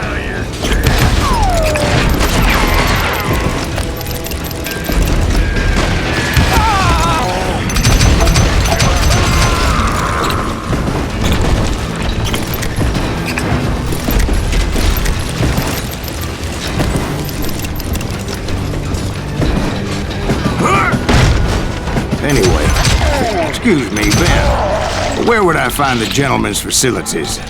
Suddenly I have an urgent need to drain my one-eyed snake. Well, I've had more than a few drinks, and I've been sitting here for quite a spell. Right through there. Let me show you. I've never heard so much malarkey in my life. You think he's bullshitting us? You don't think he's Silas Greaves? I think he's just some old drunk looking for some free liquor. I don't know, Jack. I think I believe him. You don't think he met Jesse James? Boy, you gotta be kidding me. That story makes no sense at all. Jack. I mean, you gotta be 2 bricks short of a load to believe that cock and bull story. I don't agree. Jack, lay off the But bar. you seriously think that tired old man went toe-to-toe with Jesse James? Well, that's better. Did I mention that this Jim was married to the infamous Belle Starr? Of course, I didn't learn that until later. Anyway, I made my way forward the best I could. Around the sides, over the roof. At some point, some sumbitch saw me and shouted out, "It's the damn Pinkertons!" Pinkertons! Now, I never worked for that limey cocksucker, but I guess they assumed I was one of his assassins. Those evil bastards firebombed Jesse's mother's house and killed his stepbrother. So it's no wonder each and every asshole on that train wanted me dead. Everybody's always mistaking you for somebody else, aren't they? Why is that, I wonder? Don't rightly know, Jack. I'm just telling you how I remember it. I bet you are.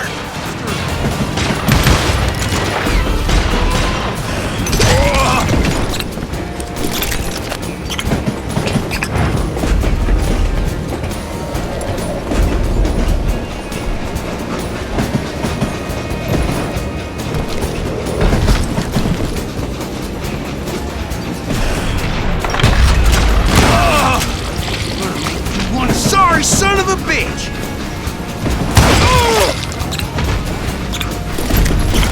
You can't fight James, gang! I came across a flat car piled high with logs and had to come up with a creative way to make my way forward. I can kill you with either hand! I wondered if I was ever going to find the front of that train. Or the bastard I was after. Right about then, I was attacked by some asshole on a Gatling gun. Yeah, seems like you run into a lot of them. Asshole? Gatling guns. Yes, I did. Now, I don't remember how I took it out. It was either a bullet or dynamite. Where would you find dynamite? Does it really matter, Jack? You're messing with the flow of the story here.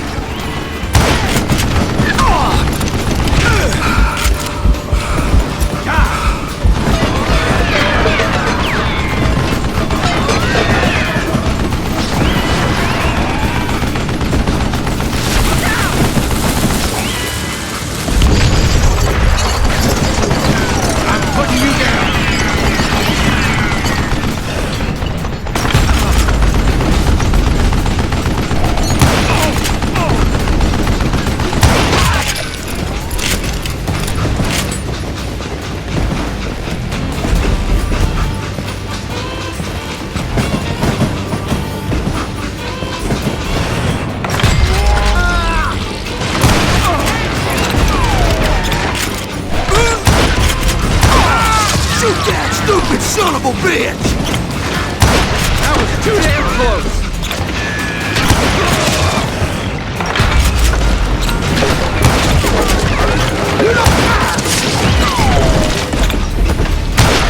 Damn ears are ringing!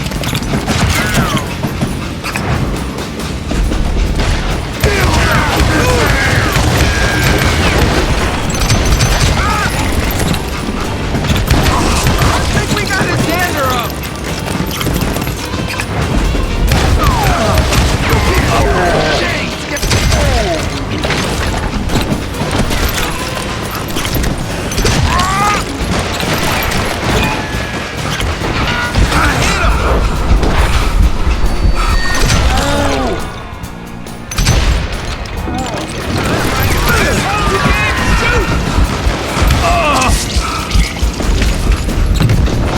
Get me, you got my guns! I was looking for Jim and shooting any son of a bitch stupid enough to get in my way. And that included Jesse James himself.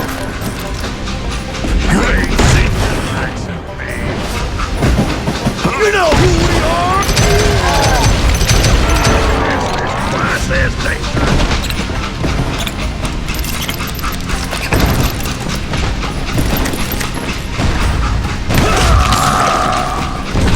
There sure were a lot of men determined to die that day.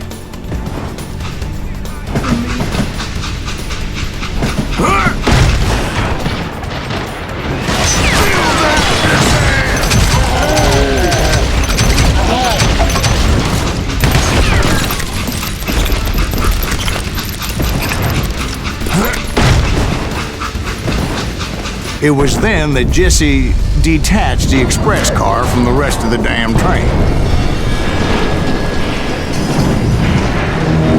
I could see Jesse waiting for me, fixing to kill me so he could get away with all that money.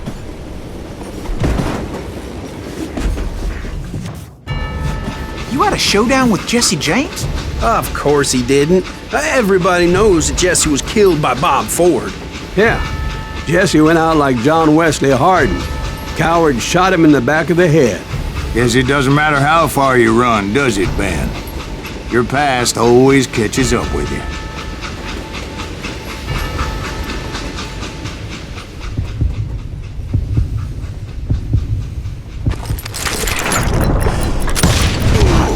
Yeah, I didn't kill Jesse James. Just wounded him bad enough to convince him to hang up his guns. What about that Jim fella? What happened to him? I figure he was up front with a gun to the engineer's head. That bastard slipped away again. I'll tell you how I got him. But first I need to wet my whistle.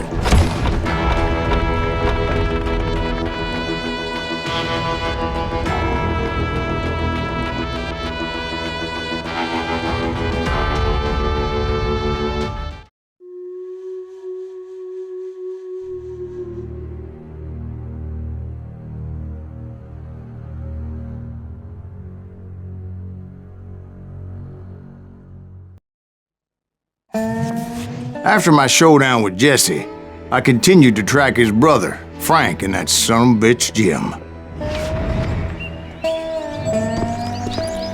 I followed those bastards into the high mountains as they were going to ground.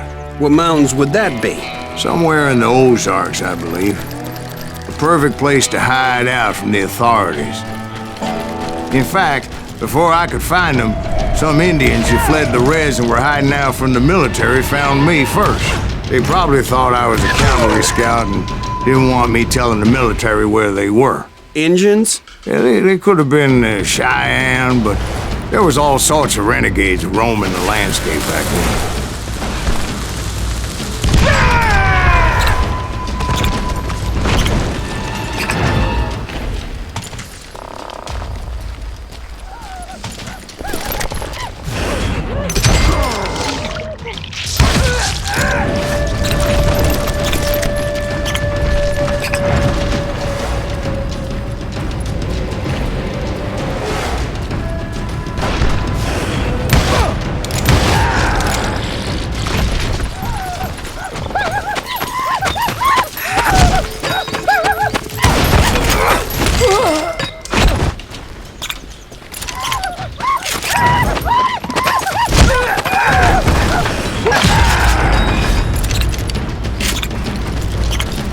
Hey, how about another whiskey, Ben? Nothing better to soothe the troubled soul.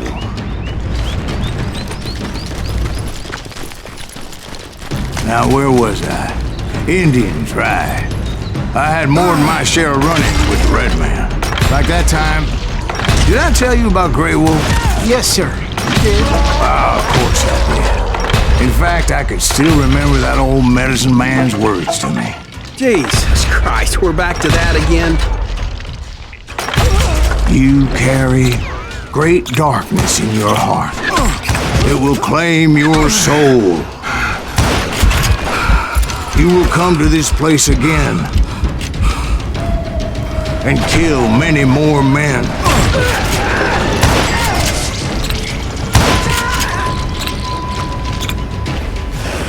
And the darkness will grow until it consumes everything you are.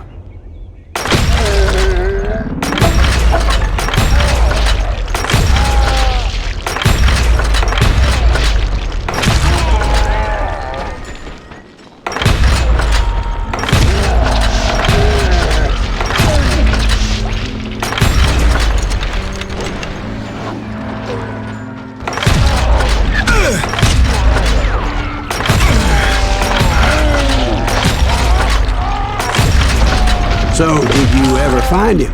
Who? The man you are after. Let me ask you something, Ben.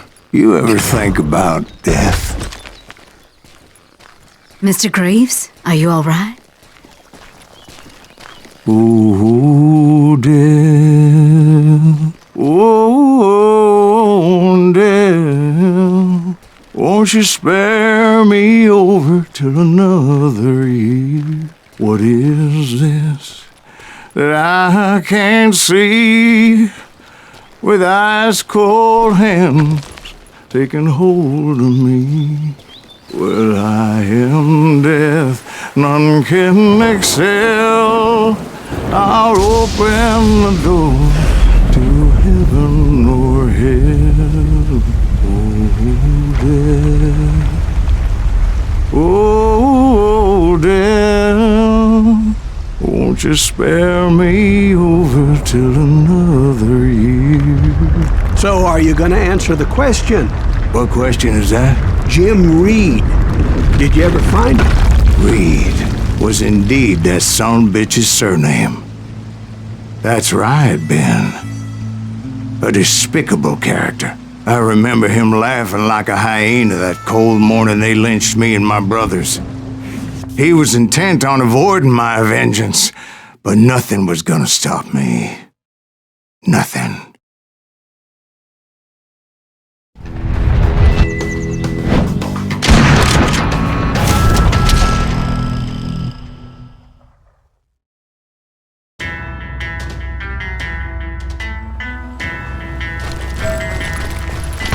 I finally did track those outlaws down. They had long rifles with scopes and were well positioned to pick off any poor soul who came anywhere close.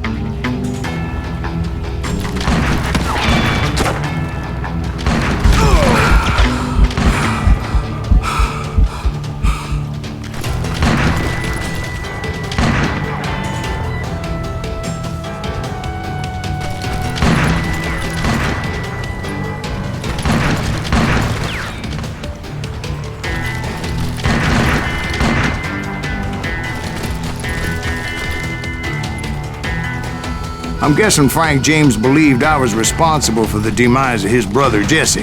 I couldn't really disagree with the man, as I thought Jesse was dead then as well. He backed off as I closed in on him, but he was still intent on killing me. And when I closed in on him again, he backed off again, looking for a better angle on me. Hell, I can't fault Frank for wanting his revenge, as I was there for the same damn reason myself. At this point, I'm guessing you think Silas Greaves is a worse murderer than Jim Reed ever was. No, sir. A man who spent half his life killing somebody's brothers, fathers, sons. I think you were just looking for justice, sir. Is that what I was looking for, Dwight? Is that what it was? Justice? Isn't that why you were hunting the James gang? The James gang. Right. I finally found Frank holed up in his mountain cabin, and he was determined to have me dead. It was a pitched battle that could have gone either way. Luckily, I had some dynamite in my possession. That son of a bitch! Take him your out! person. He's just A one few man. sticks, just in Put him case. down. It's always good to be prepared. Bastard dead. Right. I'm just laying out the facts as I remember them, Jack.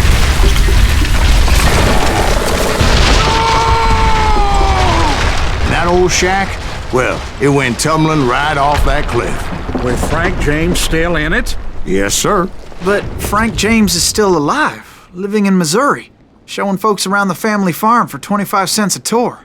I didn't say he died in the fall, now did I?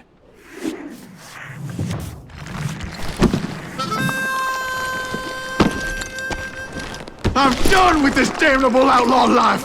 Kill me, don't kill me, do what you will. At this point, I just don't give a shit. I explained to Frank that I had nothing against him personally and that I was looking for someone else. You want Reed? Have at him. I never did like that bastard. I am done here. We parted in peace as Frank pointed out the path to my prey before making his way back down the hill.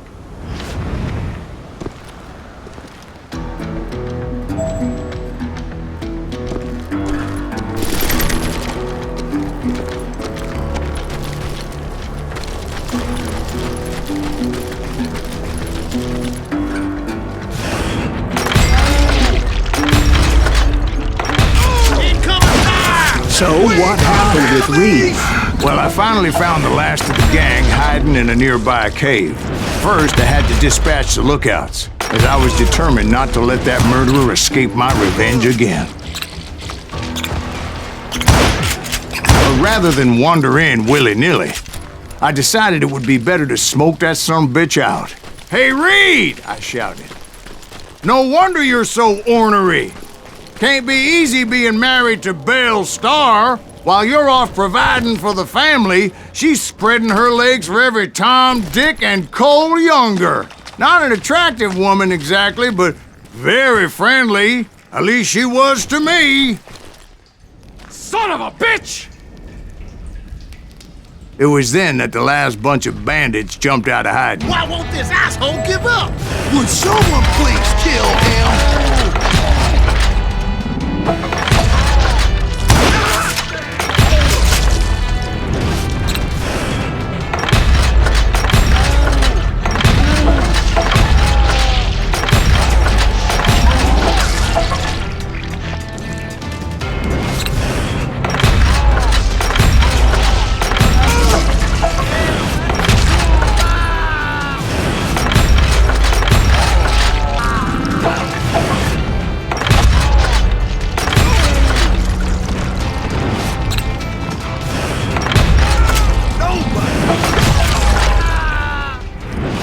Eventually, it was just me and Reed. I had waited a long time to face him down, so I could repay him for what he did to my brothers.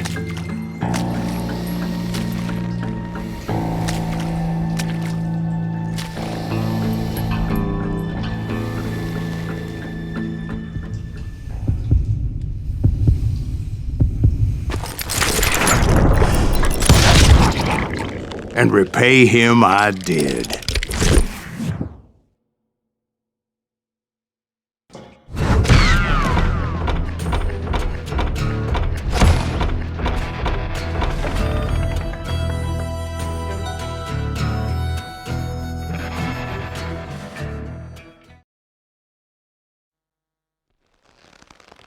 Well, I don't know about you boys, but I'm pretty beat. Well, it's too damn bad you never found that Bob character. Seems a shame you never had to pay. Well, funny thing about that, I did have one more chance at him.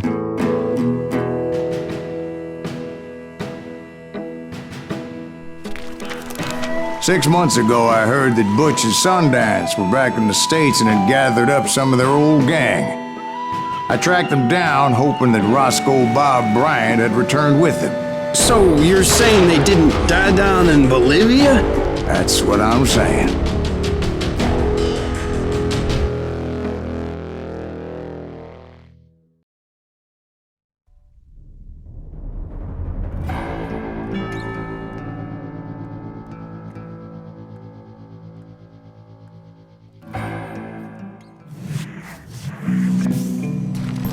40 years I had waited to get my hands on the last of my brother's killers. Not even an army of demons could have stopped me now.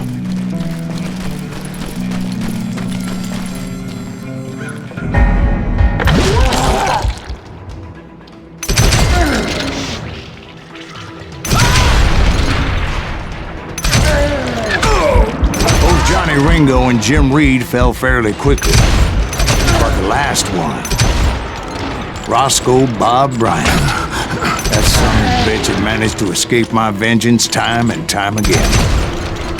I couldn't even be certain I'd recognize him after all those years. By now, he had to be close to 70. And for all you know, he could have been dead. That thought had indeed crossed my mind, as did others. For instance, did my thirst for vengeance turn me into something worse than the man I was after? By this point in my storied career, I had killed more men than Bob Bryant ever had. Ready to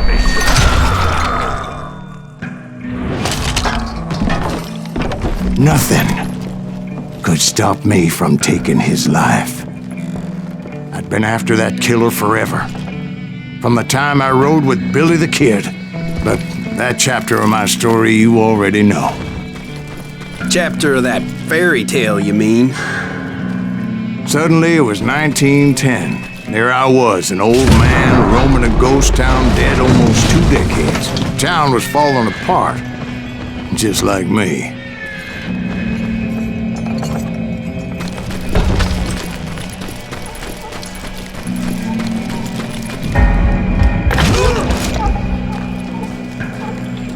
But I wasn't about to call it quits.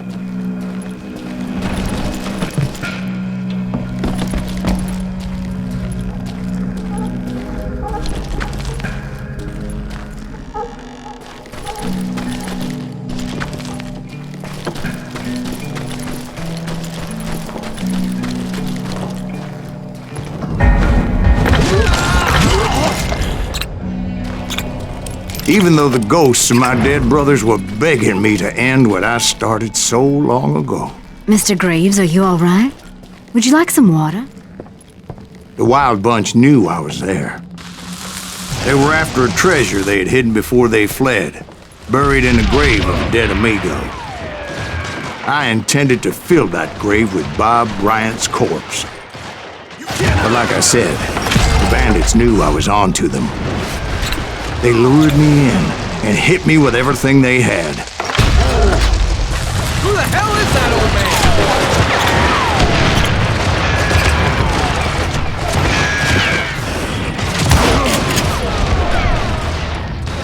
Lower your ass over there! Bury that old asshole!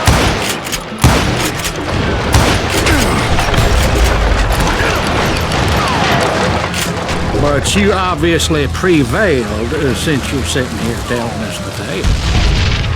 Actually, in that moment, I did not prevail. So I suppose we're talking to a ghost. Funny you should put it like that, Jack.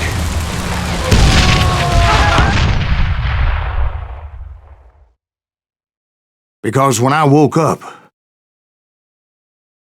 From the dead? There was silence all around me. I could swear to God I saw Billy then. Billy who? Billy the kid. William Bonney. He was shooting at me from a rooftop. Here, there, even over there. So I am right. You are touched in the head.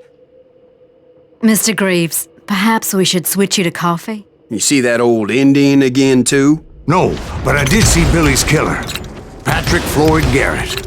He came at me guns a-blazing.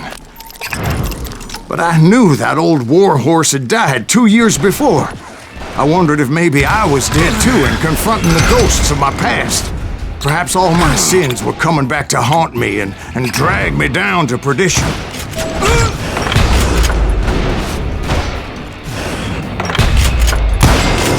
I saw Henry Plummer throw dynamite at me.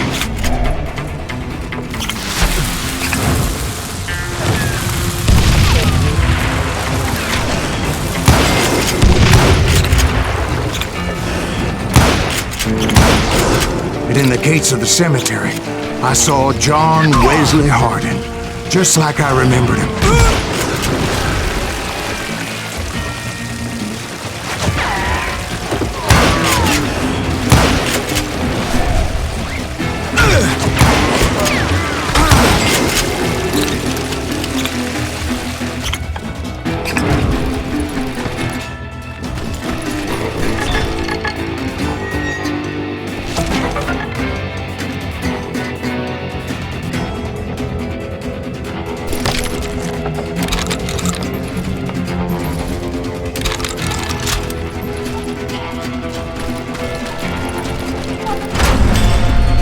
Robert Ollinger appeared with his terrible double-barrel shotgun. But no ghost army was stopping me. My father-in-law got hit with a fallen branch. He spent the rest of his life talking to dogs. Newman Hayes Clanton, William Brocious, John Peters Ringo, they all wanted me dead.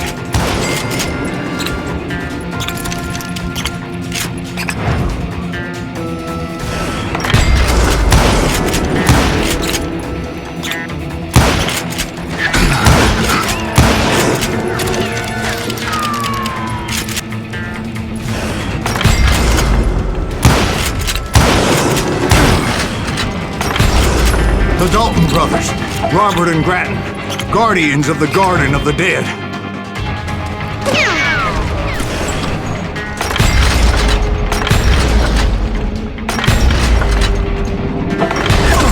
George Curry and Harvey Logan, alias Kid Curry, both thirsty for vengeance from the great beyond.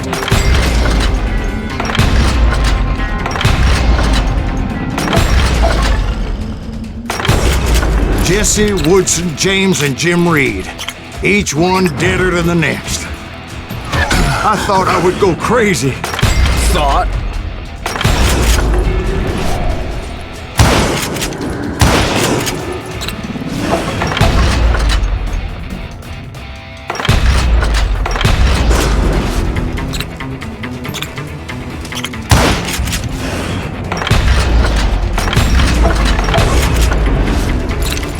Finally, I saw Harry Alonzo Longabaugh. The Sundance Kid?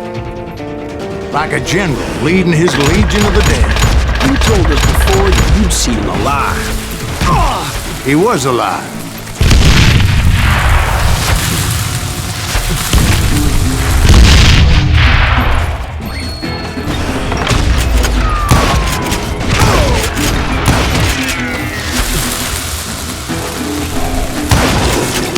A voice called to me from afar. It was Robert Leroy Parker, a.k.a. Butch Cassidy, coming at me from out of the fog. Thanks for taking care of that bastard.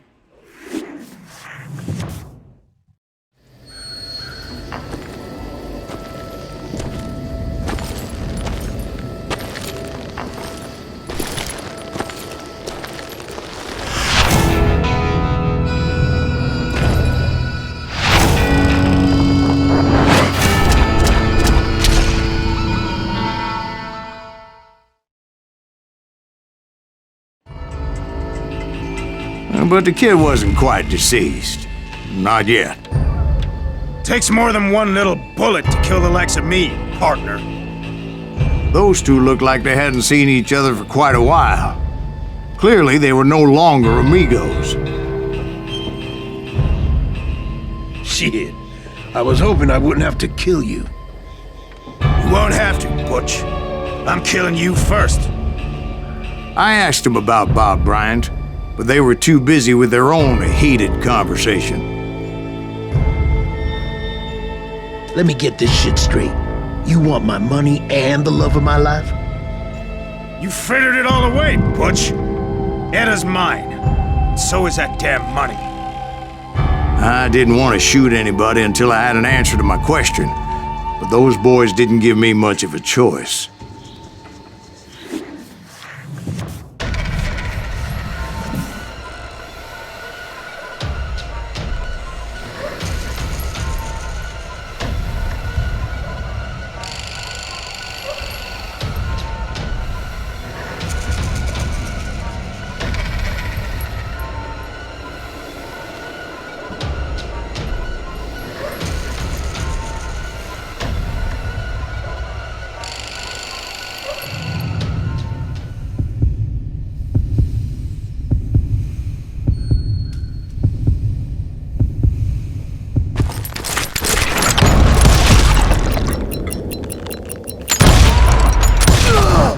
Butch Cassidy and the Sundance Kid died there in that cemetery not 6 months ago.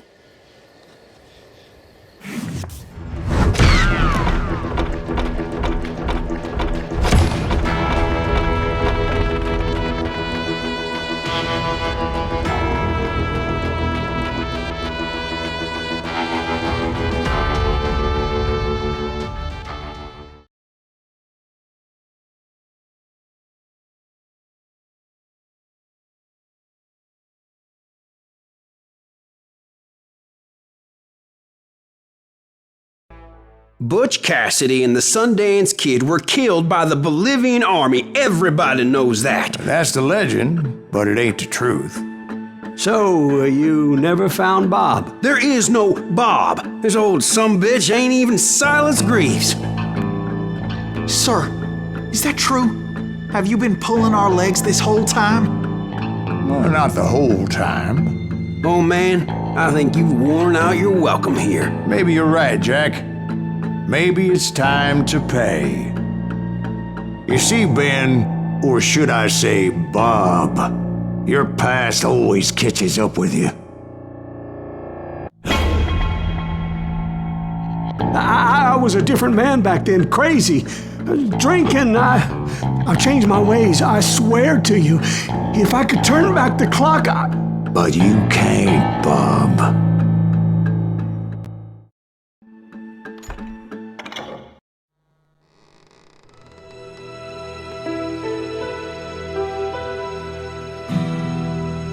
Why'd you toy with me like that? Telling those tales, knowing all along. Why not just lay your cards on the table? Here. I won't have it said that I left you with nothing. That's how you want it? So be it. Dwight, Molly, move against that wall. Go!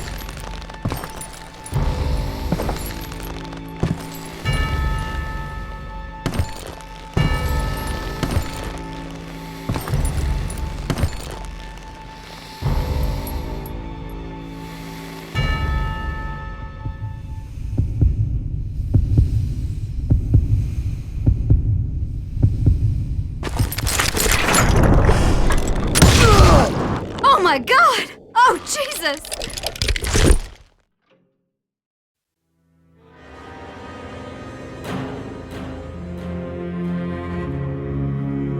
Did you know it was him all along? Cassidy told me Bob was in Abilene before he died. But I wasn't sure Ben was my man until he revealed how much he knew about Ringo and Reed.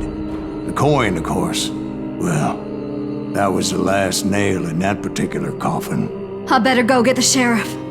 You okay, boy? You look a mite shook up. Dwight, maybe you best go home.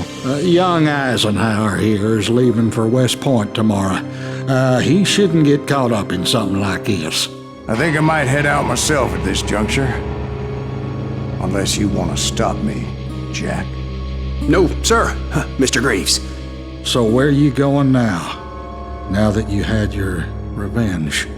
Doesn't really matter, does it?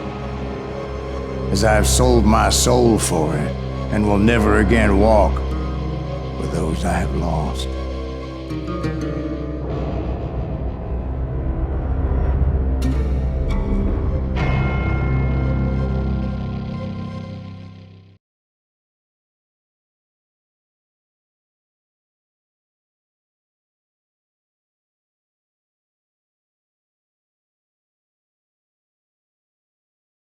Butch Cassidy and the Sundance Kid were killed by the Bolivian army. Everybody knows that. That's the legend, but it ain't the truth.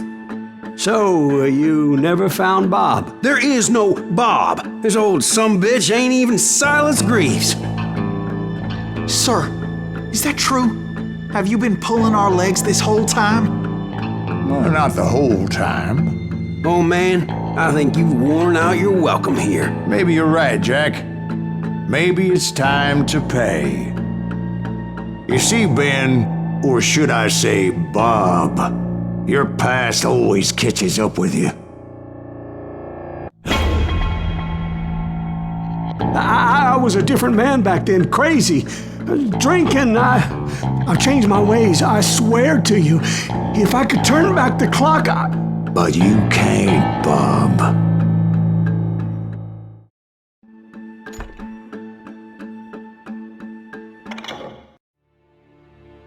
Why'd you toy with me like that? Telling those tales, knowing all along.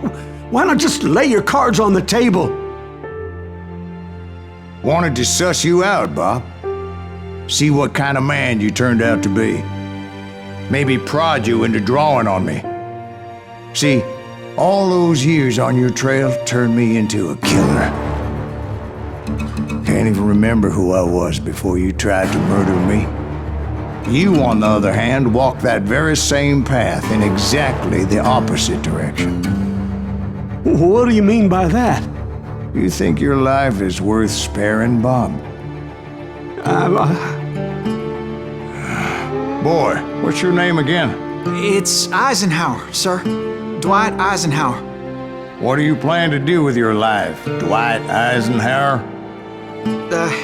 Tomorrow I'll be leaving for West Point, sir. So, you want to be a soldier? Well, then do it right, son. Don't tear down the world out of anger and spite like I did. You build it up. You do something decent with your life, you hear me? Sir? Yes, sir.